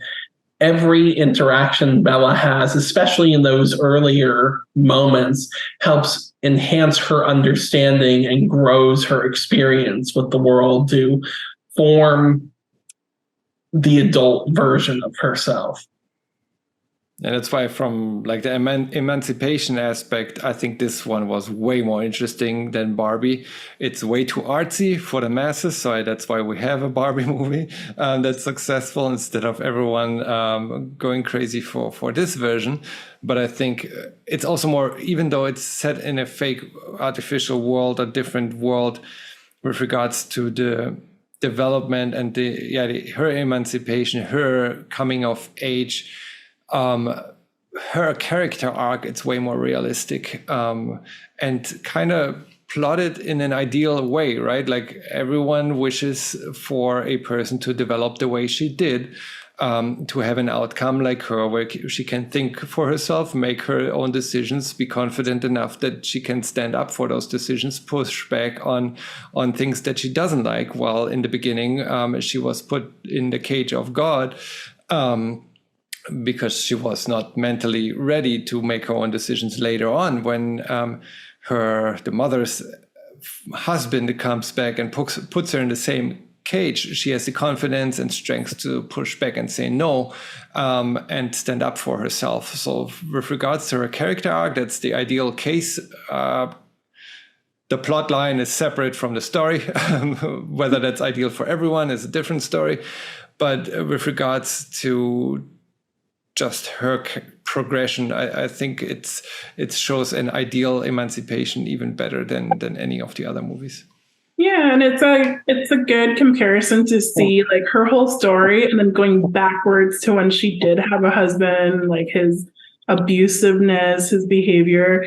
It's kind of an interesting comparison too, to kind of take a look at that and be, because at first you're not sure if the new world she in is like really a good world or a bad world with like all the consequences like that she faced.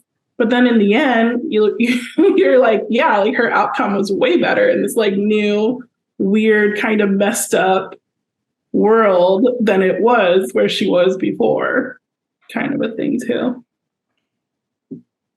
If you enjoyed this, I highly recommend seeing The Favorite as well, because it gives an interesting perspective on the way that women would interact with one another.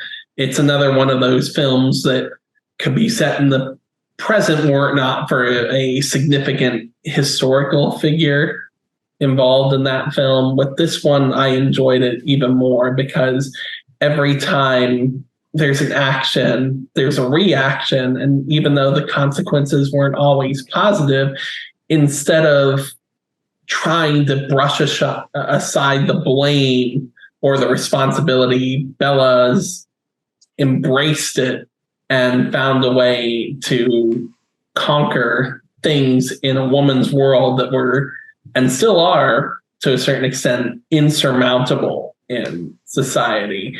She's not beholden to shame. She accepts that she's able to make mistakes and she actively learns from them. When she gives away all the money, she doesn't really understand because she's never had to provide for herself. Everything's been provided for her.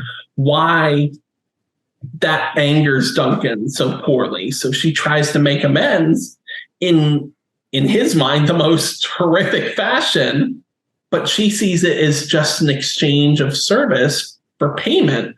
And even then, she's not shamed for that. She's not a slut or a whore in a derogatory manner. That's just her vocation. And she uses that to her advantage, not just to satisfy her lustful desires, but to also learn about the society she has found herself in. She doesn't see that whorehouse as a cage. She sees it almost as if it's her laboratory, the same way her father's house is his laboratory. Yeah, and she kind of see the world a little bit black and white because she was tainted by the world before she, went out into the world, right? It's like all her first experiences. She doesn't have like all these things that kind of affect her way of thinking of like what is good, what is bad. It's more black and white. And it's kind of like the worldview that we kind of wish people have, but like we don't, because we've seen like what the world is like, the consequences, and we're kind of like, we always overthink, and in a way is like selfish about how we view the world. And she doesn't really have that yet. So there's kind of like a charming aspect to it of like, she can be herself and like be, as crazy as she wants to be, and she still meet people that loves her. Like everyone loves her at one point that she met. So I thought that was kind of cool too. And I love that the people who truly love her do accept her for who she is, even though you can look at it as her betraying her betrothed by heading out into the world and sleeping with all these people. The sequence with some of those clients, by the way, that was just hilarious. But he doesn't judge her for it. Instead, he does look at it from a scientific perspective, and he even finds the humor in it by her discussing, I usually get 30 francs for this. And he goes, well, that seems low. And he draws it back to a serious matter by still wanting to marry her, but still showing concern for her well-being by asking, have you gotten tested? And she's like, oh, yes, I'll get on that.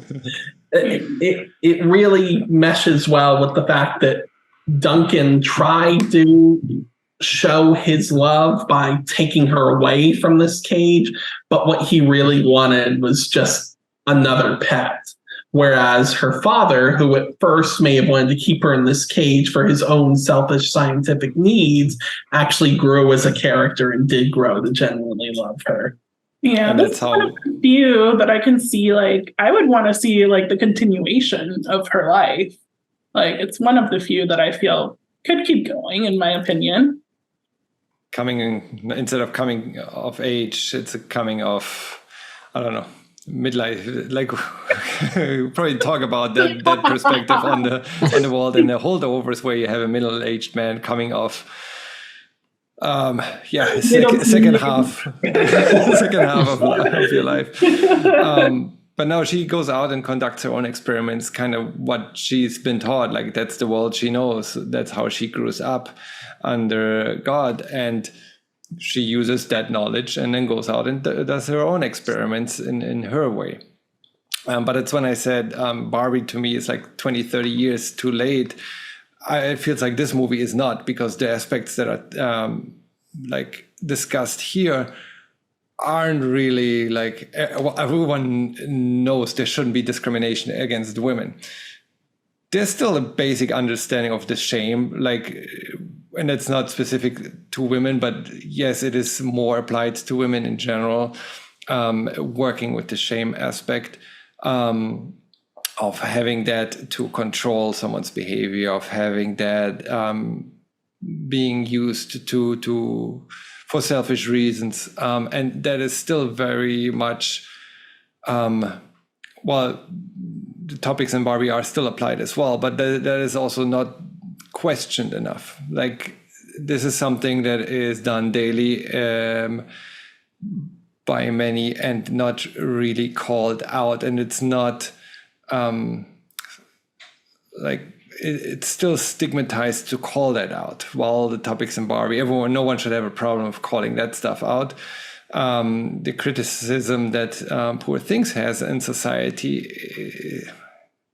is still debated. Whether it should be or not, or it shouldn't be debated, but it is.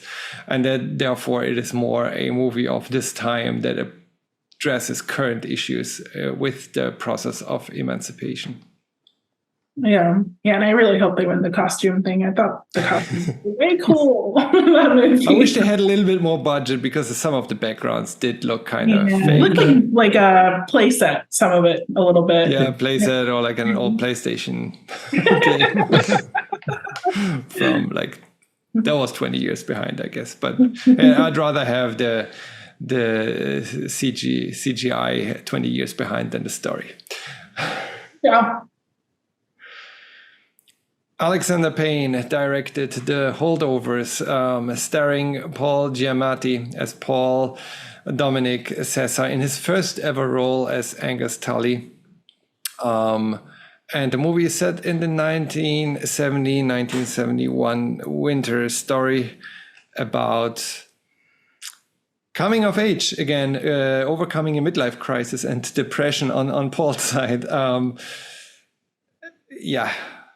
Omar earlier said it was his favorite movie. How do you guys feel about it? I didn't hate it. At least Go on. Yeah, I didn't hate it. It was one of those movies where it's just kind of like, for me, it's just like, wow, everyone are like jerks in this movie, but they all have reasons, I guess. We find out as to why they are who they are or the way that they are. But it's like, yeah, half the movie, I was like, everyone's just like kind of an a-hole in this. The characters that stick around, they had reasons. The ones that leave with the helicopter, I guess they were just jerks for the sake of being jerks. Like your typical like rich student that was sent to the university and then picked up. I watched this movie pretty early on. I really loved it. The more movies I watched, though, the lower it fell on the ranking. I still love the movie, but it didn't even make top 5 on my chart because of the other fantastic movies. But I still love it. I loved Sideways. This really much felt like Sideways. It was a similar story, has very similar themes. And I don't think anyone else than Paul Giamatti could have portrayed Paul. Paul could have, no one else but Paul could have portrayed Paul. But that was a movie that was written for him. It felt like a movie from the 1980s. Yes, it kind of evoked a different kind of John Hughes movie for me.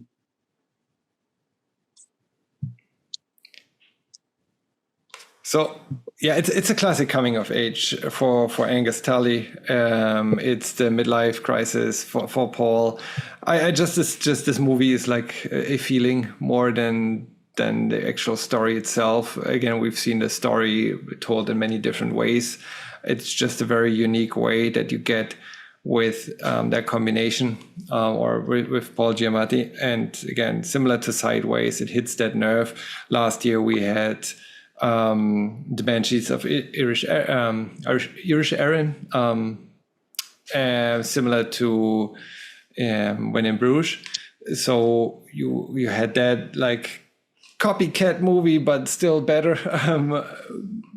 duplicate. Here you have a different journey. Now it isn't wine. Now it's whiskey. It's still an author that tries to publish a book until the very end. And yeah, I love to see the game of Kegel coming back. Like I had completely forgotten about that game, and since I was not even a teenager, it's like must be 80s, early 90s. There were a lot of Kegel lanes in Germany. I don't know. I didn't even think that existed in the US.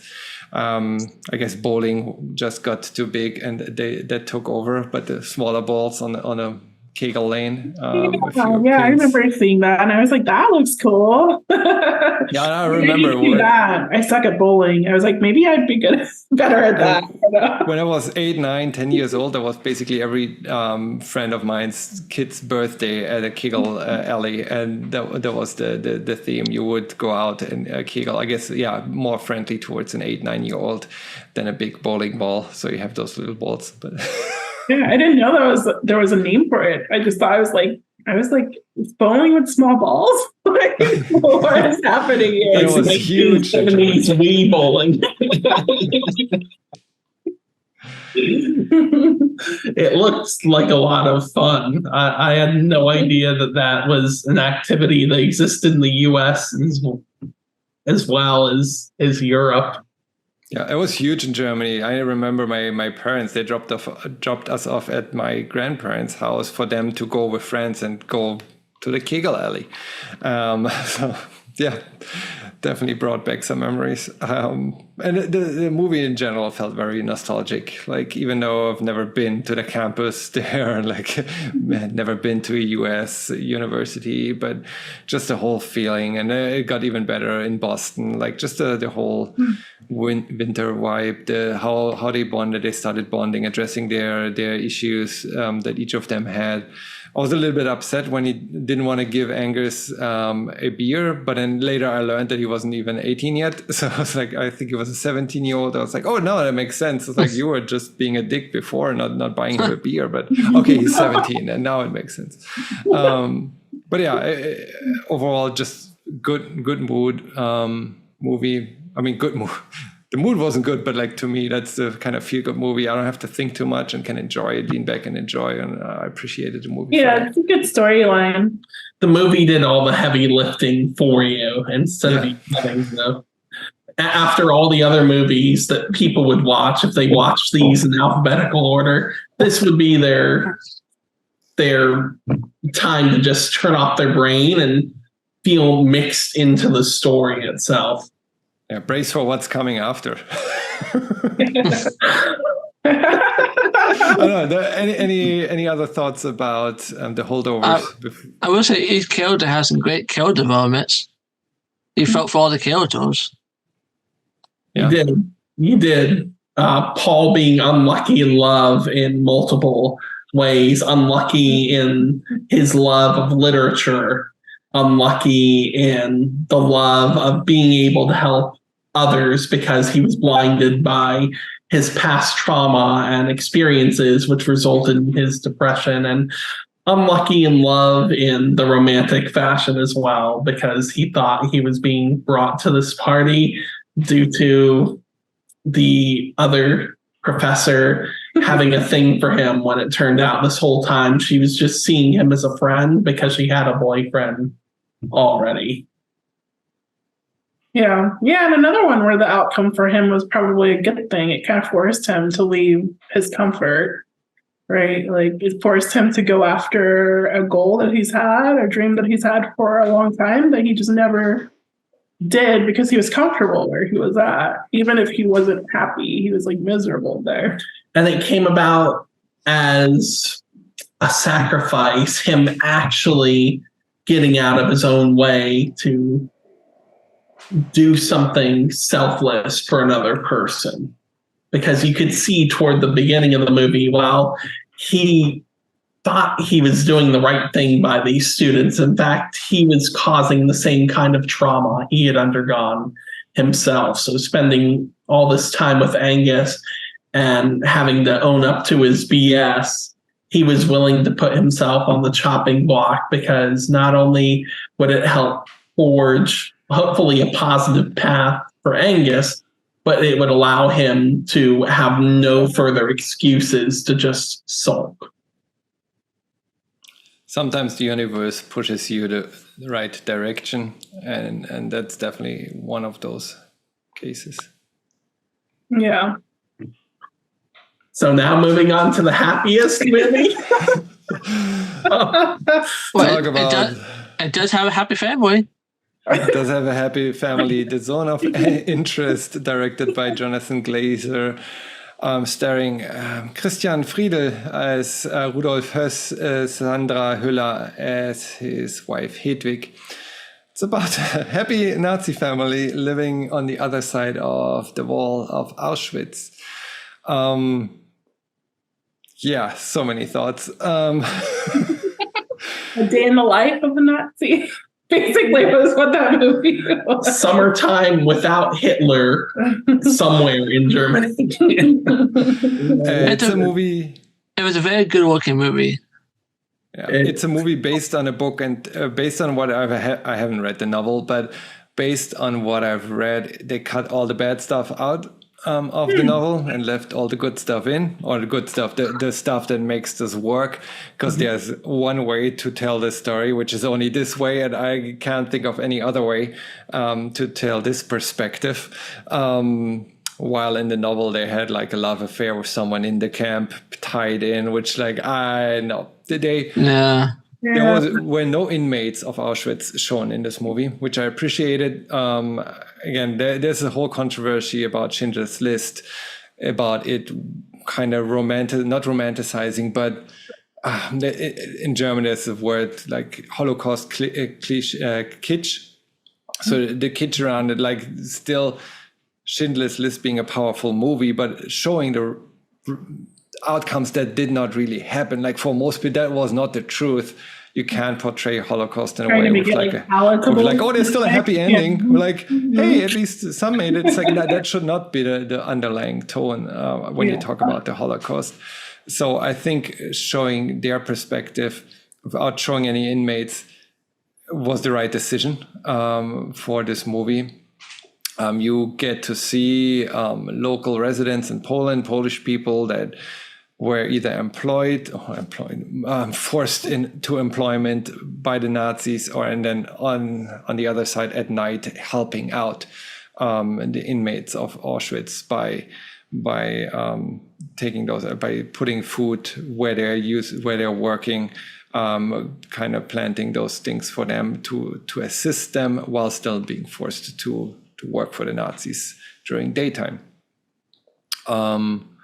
But yeah, it's not a good view of the Holocaust, like many other movies do for Hollywood reasons, for the purpose of putting on a good movie. Because if you portray the Holocaust how it was in a movie, probably no one would go and watch it, other than just a few. That's more like it can only be done as a documentary, really. Can't have a happy ending. And then this movie does it really in a very unique way, where it works, and it's a great movie, even though with that topic at hand. The black and white parts I didn't like. The Indiana Jones, what do you call it? That part I didn't care for that much.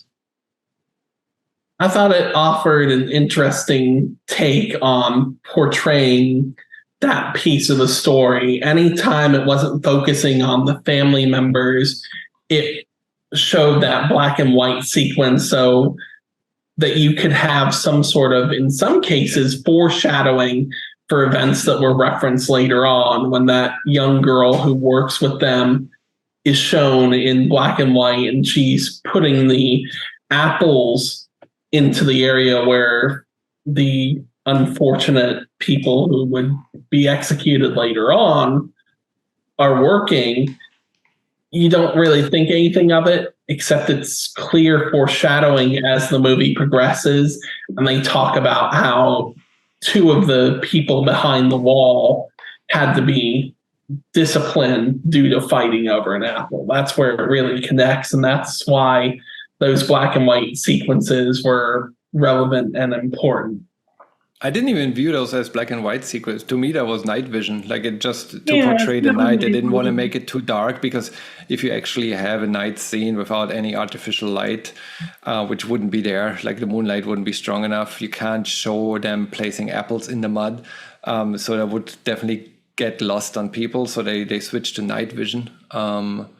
Yeah, maybe kind of almost referencing like, the people who did help, who may not have a name or face, or like you may not know those people, but, they did exist. That was an excellent use of cinematography, because they could have just ignored it, period, and just focused on the horrors that were off in the distance that the family, for the most part, chose to ignore. But instead, they really relayed that there is more going on than what this family that's the focus is seeing and is doing. And I think after a while, that's what allowed for it's minimal with some people in this film, but the progression of perspective, because at first you have the mother come to visit and she's like, "Oh, you've come so far. I'm so proud of you. You have a husband, you have this place."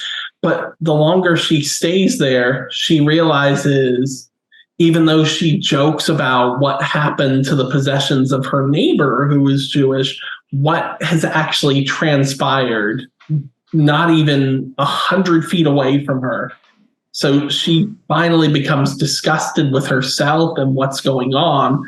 that she just abandons ship. She leaves, and that, of course, sets off her daughter. But, her daughter knew full well what was going on and did not deserve a happy ending. It's interesting that you think that you view it as like disgust. To me, I didn't feel like she left out of disgust. To me, it was like a health issue because she started coughing. She realizes, well, all the ashes are falling down. She's like, oh, I'm inhaling all those burned inmates. Like, I gotta get out of here, like for selfish reasons. But yeah, it could also be just this disgust of realizing what's happening. I mean, everyone knew what was happening. They were openly talking about it. Yeah, I think it was kind of like a juxtaposition of like someone who's just popping into the situation. They can see that something is wrong here, that like this is like a terrible situation. Whereas the family has been like living there for a period of time. They've kind of immersed themselves in this environment. It's normal to them, but when it's an outsider coming in, it's totally different viewpoint. I think that's kind of what they were trying to show, maybe. At first, the mother or mother-in-law, for the main perspective, was willfully cannot speak today, ignorant. She was happy to see that her daughter was being provided for and that there was progress. She had built this lovely home on the backs of horror. But as time went on and she spent more time, she was hearing the sounds going on around her. She was coughing on the ashes of these people. And she, to a certain extent, saw the treatment being shown to the people working within that household.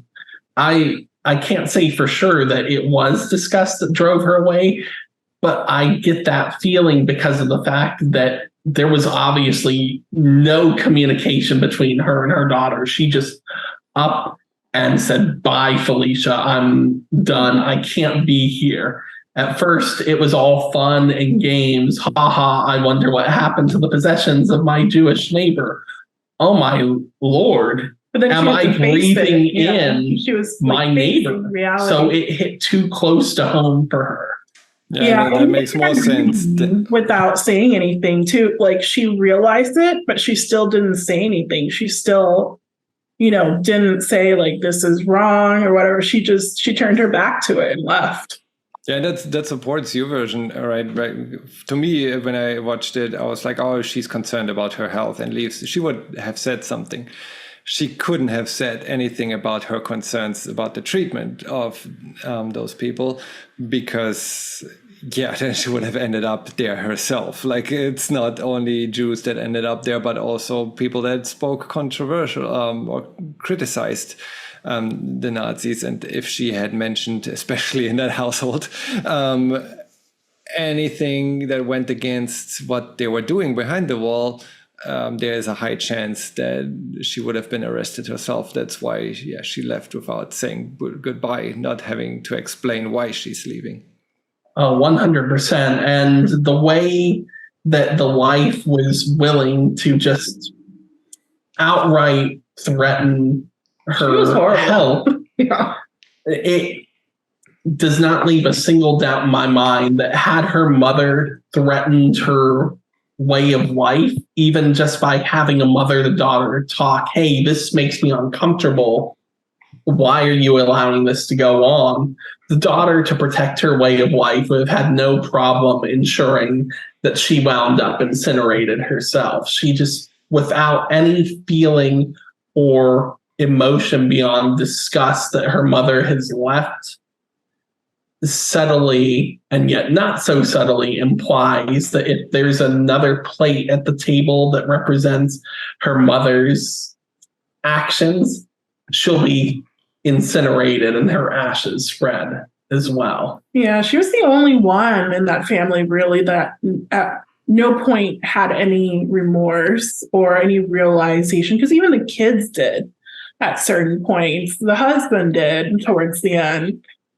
She was the only one who was like all in, like loving her life, didn't care a bit about what was happening. And I guess that's kind of an interesting point too. Like it could just take like one person in a family that's like okay with something, especially like a head of a household or like, one of the head of the household and everyone else just follows suit. And you can tell that even before his transfer, the commandant of Auschwitz was having second thoughts about his position. He knew he was trapped. There was no way to get out of it. But when he takes that relaxing row down the stream and discovers that, I think it was a jawbone with his children nearby, it has a significant effect on him. So he's almost relieved to leave Auschwitz, but he understands he's trapped between the Nazi authority and a different kind of Nazi in his wife at home who has these expectations that he'll be able to continue supporting their lifestyle. She willfully does not want to leave. And that was uncommon, that women, even in Germany, would be able to express that sort of authority. But it's almost like he knew that if there were any hesitation on his part, he could go over the fence as well, because that was something that indeed happened in that time as well. If there was any kind of faltering, any sort of insubordination, then even members of that party and the military arm of that party could end up in one of those situations. Yeah, and she had no problem like pushing him. It wasn't even like she was like negotiating. She's like, no, you go to Oranienburg yourself. I'll stay here and enjoy the garden and the pool. Like I'll say, yeah, and then turning winter, and it's like, well, there's no pool in the winter. You can't use that even. But hey, you're happy in your little castle there. Being transferred to Oranienburg is probably the best thing that could have happened to him, having a potential of surviving the war. But that's neither here or there. But I think the ending was so powerful. Like, yeah, I agree that I didn't thinking through the movie, like, how do you even end this movie? Like, how is that going to end? Does it end with the invasion? How does this end? But the way they ended it, completely being pulled out of the movie back to reality, like kind of that was reality, but kind of brought to the real world. And it's like, well, see, that's the legacy. Like, that's their legacy that they left, and that just hit so hard. I myself went to Sachsenhausen and to Theresienstadt. I haven't been to Auschwitz itself, but man, that's powerful. Like, even those two smaller ones, it's strong. And just like having the pictures of the museum that is there now, and the old facilities that are left how they were, to as a warning, as a memorial, but not in any fake way. And there are no statues being built, or like in big cities you have those statues, you have like memorial statues or installations to remember the victims of the Holocaust in the bigger cities. But in those concentration camps, they are left as they were. They're being maintained. You can go and visit, and it's a chilling atmosphere, and just having the images there, it's so powerful to being brought back from this very realistic movie, but still a movie, but definitely into the real world. They didn't even put it back into those times into the 50s aftermath or anything. No, it's like in the here and now, and that's still the legacy. It's like strong. This led to this, kind of putting those two together. Yeah.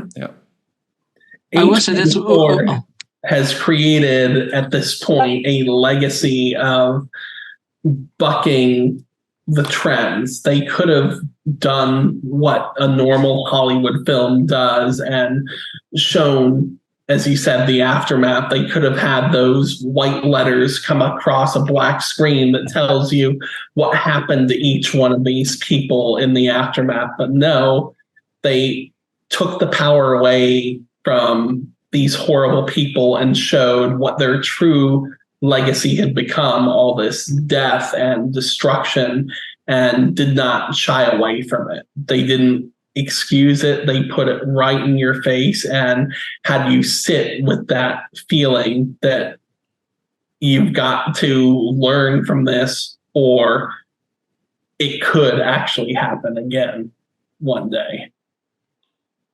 It was a very powerful movie. It's not what I want to win. It's a very powerful movie, and there has been no A24 movie that I've watched, even those that I haven't thoroughly enjoyed, that has not offered some sort of unique perspective on a message. I do think this will win the best international movie. That's the problem. Last time, let me check again, because for what I remember, this wasn't nominated. Let me check real quick. Because that's what I thought too. Like, this has to win best foreign movie. Yeah, I think people wanted it to win for like the sound effects or like the scores or something like that too. And I'm not sure about the criteria. I know it is nominated. Okay. Okay. Fine. I don't know what list I looked at that it wasn't on, but some. Okay, other movies are not on there. Like Anatomy of a Fall isn't on there. I guess that's the Sandra Hüller movie that I thought of. It was like, how is it not on there? It's nominated for the best movie, best film overall, but it's not on the list of 5 best foreign movies. That was interesting. But no, The Zone of Interest is on there. Okay, cool. What else is on the list? Perfect Days from Japan, Society of the Snow by Spain, Teacher's Lounge from Germany, and Io Capitano from Italy. Oh. I see the Society of Snow is on Netflix. Oh, yeah? That's a good movie. Oh, yeah, actually, I remember. Yeah, they did a Yellow Jacket based off that movie. My hope at the end of the day for all of these films is that by them being nominated, it gives Hollywood the opportunity yet again to take a chance on these films and show them in theaters. It should not have taken, for example, Poor Things being nominated for it to move from a limited release to a wide release. For American Fiction to undergo the same.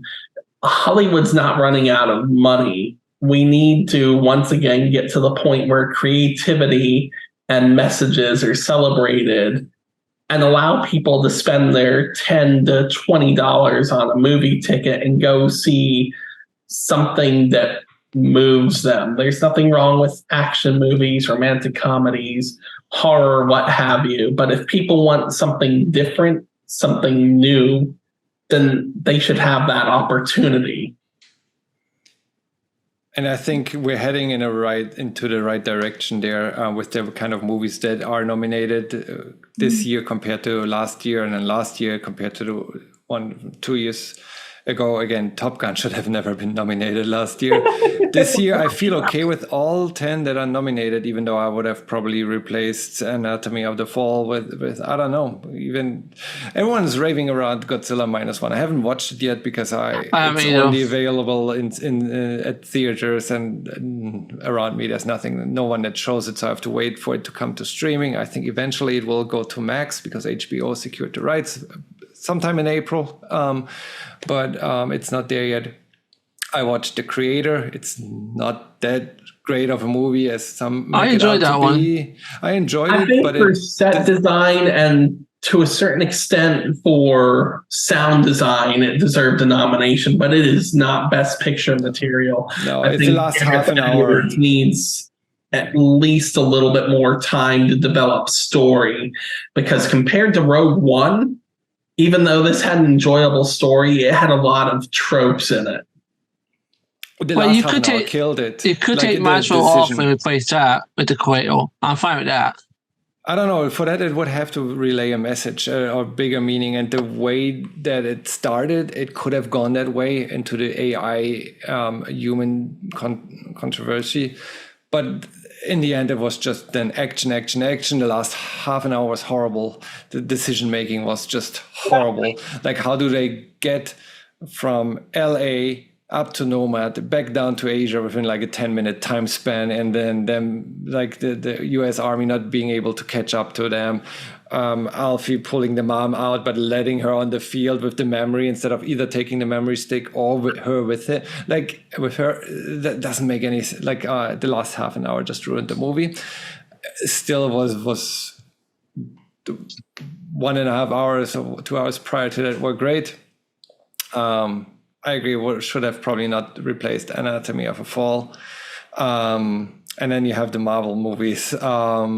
Some of them were great. It's still not best picture material because there is no underlying message. Like there's this thought, like what I look for in an Oscar nominated movie is like you think about it way after watching the movie, and not for the pure entertainment aspect of it, but like I can like now 3-4 weeks or a month after watching the movie still think about either my own life, aspects in society, whatever, anything that can be thought-provoking, and kind of have that movie linger around, have that message linger around more than a movie, actually. And none of those did that. Spider-Man Across the Spider-Verse was great animation. The story itself also doesn't deserve a nomination. So yeah, maybe there was also no other movie. I don't know. You guys have probably watched more movies in 2023 than me. Which movie would you have replaced by what? Well, we have Regal Unlimited, so we have the privilege of being able to go see as many movies as we need to or want to. I have a couple choices for what I would take off the list and what I would add on there, but you've seen most movies with me. Anything? There you go.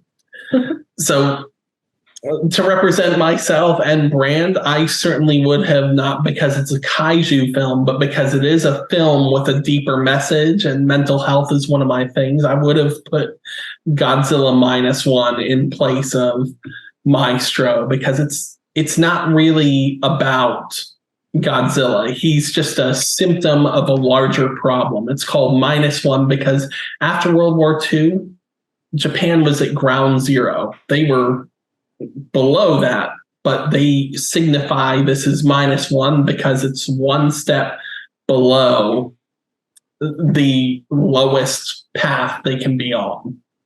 And throughout the film, you've got not only the country dealing with having to rebuild in the aftermath of the atom bombs, but all the people having to heal from it as well.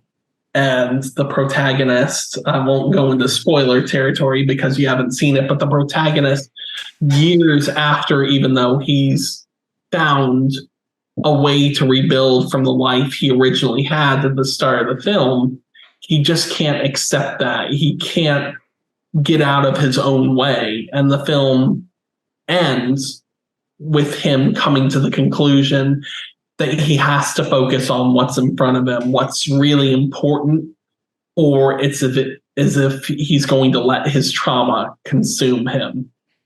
And yeah. If you liked Anatomy of a Fall based on the Korean culture, you would like that movie based on the Japanese culture. Past lives. Or past lives, yeah.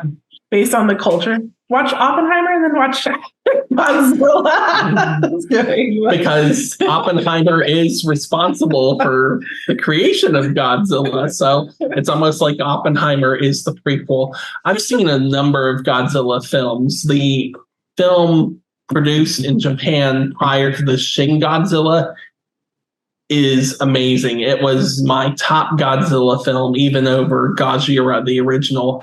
This -1 is on a whole nother level. And the second they decide to release the home media edition, I'm hoping they include Godzilla minus color because apparently, and this was only in theaters for 5 days, the black and white version is even more stirring and is somewhat terrifying, not when Godzilla's on screen, but when these characters have to sit with their own thoughts and formulate a plan to push forward out of the hole that their actions and, of course, the atom bomb have put them in. The other film I would probably take off would be Anatomy of a Fall.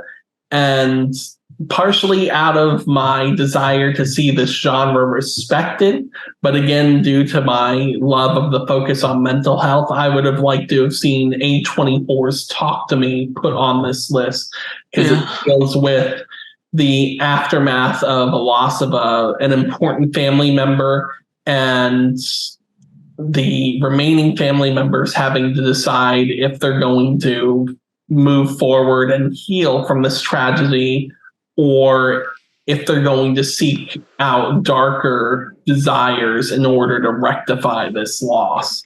I would also nominate it for sound design, because if you close your eyes and you just listen to the sounds that go on when something is about to happen, and there are no jump scares with this movie either. It's gotten rid of the horror trope that they could have leaned heavily into. The sounds that go on are more horrifying than some of the visuals you get to see. I do agree. Talk to Me is very good. Yeah, I really like that movie for sure. It says here Talk to Me is 2022, but even back then it wasn't nominated for anything. It was premiered at a film festival in 2022, but did not receive an official release until 2023. I've not watched that movie. If you tell me it's not the classic horror, then I consider watching. I'm not into horror movies, so it's kind of it's borderline. Okay. This I do know, and I'm only recommending it to you because it's not your stereotypical horror. It's not Friday the 13th or Child's Play. It does have horrific visuals, but it's really about this young girl who lost her mother having to find a way to move forward. And instead of course, doing the healthy thing, sticking with therapy, talking to the people that she blames for this loss, she delves into darker arts to find resolution. Awesome. Yeah, I can't wait for Godzilla -1 to stream, so I'm able to watch it. I would have gone somewhere to watch it, but it wasn't showing anywhere. Good. I think we saw an IMAX on that one, right? Mm-hmm. Yeah, it was really good on IMAX. And I'm not a Godzilla fan, but that one had an actual human story. Yeah. It actually is better than Godzilla Kong, the New Empire looks, which will probably be a fun movie, but I don't feel like there's a message there. No. WB don't even promote that movie that well. No, Warner Discovery is not marketing well at all. I think if they had actually marketed the Aquaman and the Last Kingdom a little bit more, it wouldn't have bombed as hard as it did, because I actually enjoy that film more than I enjoy The Flash. And I feel that even though Ezra Miller is a controversial person, they performed well in The Flash, and The Flash, at the very least, deserves some sort of costume design award for the better bits. Maybe if it hadn't undergone reshoots and it didn't have such horrible CGI in parts, it would have gotten that nomination. There's not a single Marvel project that released last year that I think deserves any kind of nomination. Even the Marvels, which I enjoyed for the smaller emotional bits. When did Wakanda Forever come out? Was it 2022? It was November 2022. Okay, I think it was the best Marvel movie I've in a while. And Angela Bassett got robbed by the Academy for that movie. The emotion she poured into that role as Queen Ramonda was inspiring. But there's still time for her. It took, 30 years for Michelle Yeoh to get any kind of recognition? Angela Bassett looks well. I think she's got time. Yeah. Let's hope so. James, any other movies you would have added? You mentioned Nimona. Yeah, but that's animated. That's fully animated. animated, but it's nominated for best animated movie. So Yeah. you picked that as the winner. I would, but because of the history behind it. I'm trying to think. I don't know about movie-wise. I don't know all the movies I watched last year. It's been a couple months, so It's good to keep a list. Now, if this is enjoyable and we can gather enough people interested in doing the opposite of the Oscars, that would be an option too. We could do a movie club for the Razzies for April. You can do that. Usually what keeps everyone away from the Oscar movie club here. I appreciate you guys being here because I enjoy learning about those movies that otherwise most of them I wouldn't have watched. Just because I don't have the time to watch that many, and I appreciate the pre-selection aspect of it. Especially ever since they expanded the Academy. And again, we looked that up 2.5 hours ago, 2009. That the movies voted into or nominated into that category have become better and better with a deeper message, with a meaning, instead of just going after box office success. And what's the latest and greatest in CGI and special effects. So from that perspective, I appreciate it as a mechanism to filter or pre-select some movies I should be watching. Some are busts, but usually most are not. In that case, I didn't care too much for Anatomy of a Fall. Maestro, again, Barbie, not my cup of tea with regards to the execution, is still the story. On board with that. I'm glad I still watched them. And I don't think there was a horrible movie amongst those. There wasn't a Top Gun nominated.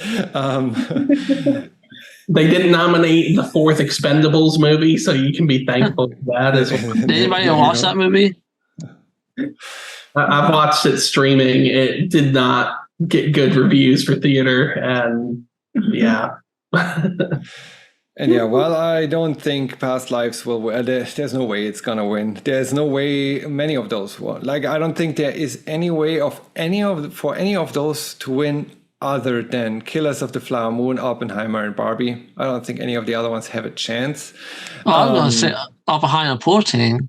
However, Parasite did win not too long ago, and before that, The Shape of Water was not expected to win, and that did win as well. So maybe we get a surprise. You mean one of the other ones that's not, that's if anyone, if I had to pick between Oppenheimer and Killers of the Flower Moon, I'd go with Killers of the Flower Moon, because that's, in my opinion, the most realistic way.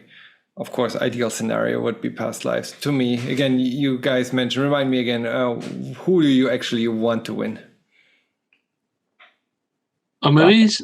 14s. Yeah, I'm in the same boat.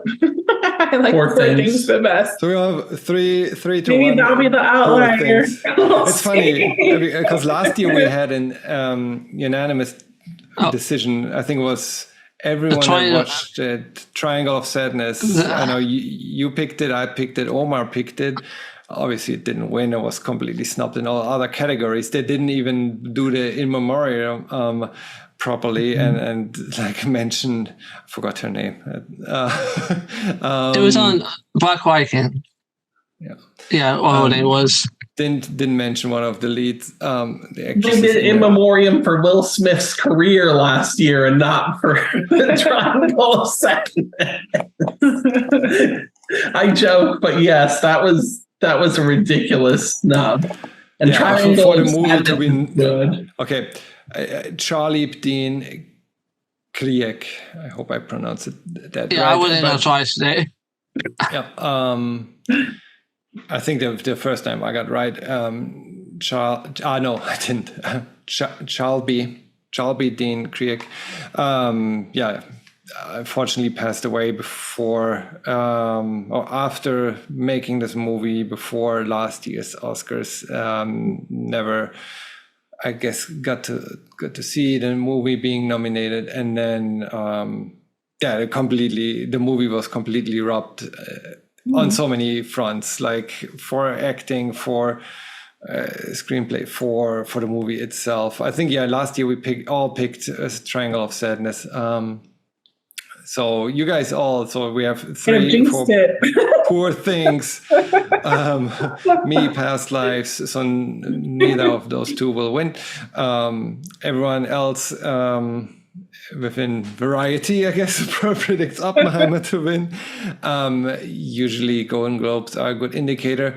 Again, I don't really care too much about the Oscars as a event, all the stuff that comes with it.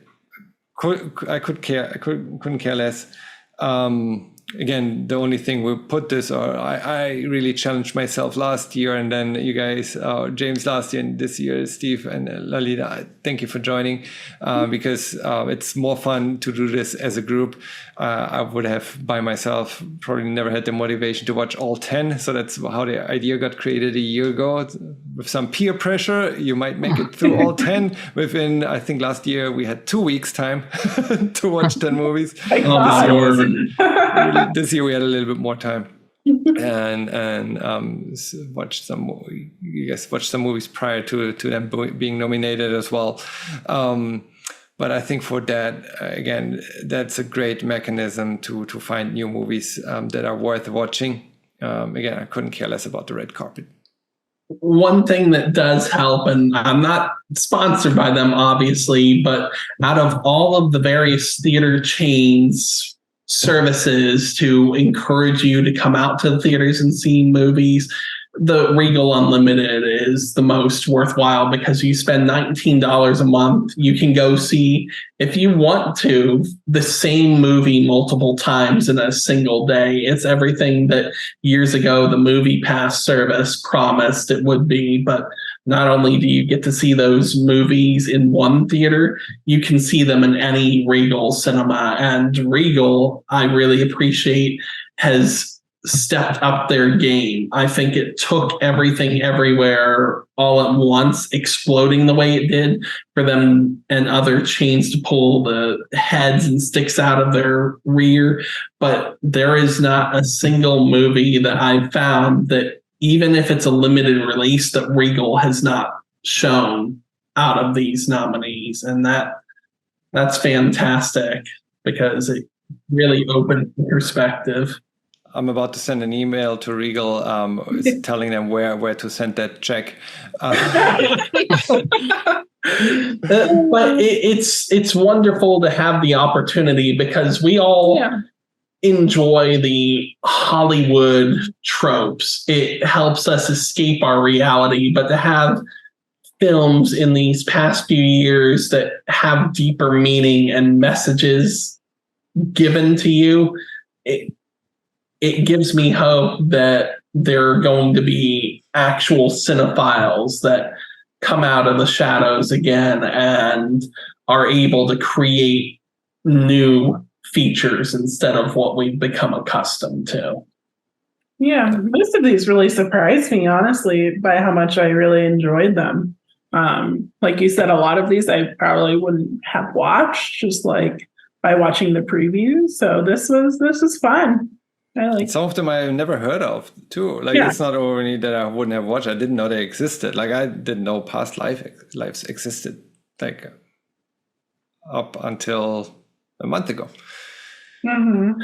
There are very few A24 films that I will steer people away from. Past Lives is not one of them, because of the deeper context of the events within Zone of Interest, because it can trigger people. I have veered people away from that film.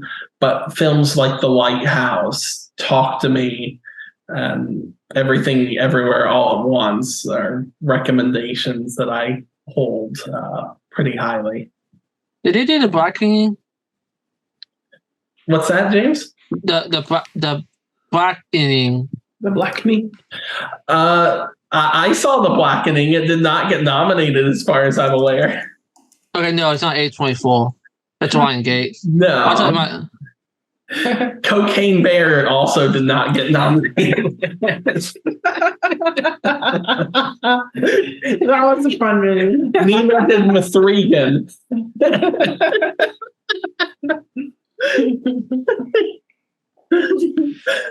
So, based off of what is coming later this year, obviously we have a whole year to plan for hopefully the 3rd annual movie club Oscar, but are there any previews you have seen, anything you've heard that you would hope a film gets nominated for any category? I'm pretty sure Joker 2 will be. Oh, Fale Adu. Yeah, I could see that. I have not, no. I don't know about Doom. I'm completely unaware. Again, I don't live close to cinemas anymore that show the latest movies, so I have to wait for streaming, and I guess we're like few months away from now, there. right? At least So- when they used to be, you're at least getting stuff faster on streaming. Yeah. I haven't watched any 2024 movie yet. Well, I will tell you that if you are a fan of the original novel, if you're a fan of David Lynch's version of Dune, if you've seen Denis Villeneuve's 2021 Part 1, she and I have seen Dune Part 2, and that just based off the acting alone deserves nomination. I have watched the first and enjoyed the first one. Part 2 is the last part, right? So it concludes. There's a maybe. third part The now last coming. part to complete the initial novel, but Villeneuve has expressed interest in adapting for a 3rd film, the second novel, Messiah. If I had to say, that would be where you stop it unless you take further liberties, because it does get more existential and odd than it needs to be. But there are enough liberties taken with Dune 2, no spoilers, that it sets the franchise up for success with or without his continual directorial assistance. Yeah, but will Dune get nominated because it came out so early? It can, yes. It's my understanding that the cutoff for films for the following year's Oscars, focusing on the previous year's films, boy, that was confusing to say it that way, but is sometime in mid-December, and that's when the nominations. Yeah, but when it come around, people forget about it. I hope not, because Warner's actually done some pretty serious marketing behind that. They made one bucket. Well, I also believe that if, say, Poor Things wins the Oscars this year, or Killers of a Flower Moon, because Killers of the Flower Moon is outside of Scorsese's usual fare, it'll encourage these studios to do adequate marketing for films that are outside of the norm for Hollywood.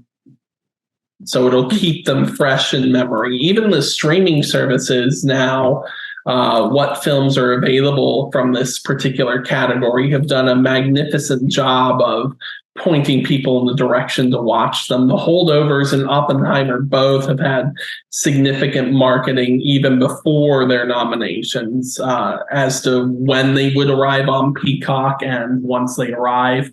Heck, Oppenheimer, the background of Peacock was just a row of flames and the sound of the nuclear bomb going off in the background. I was just laughing because I saw Amanda's message.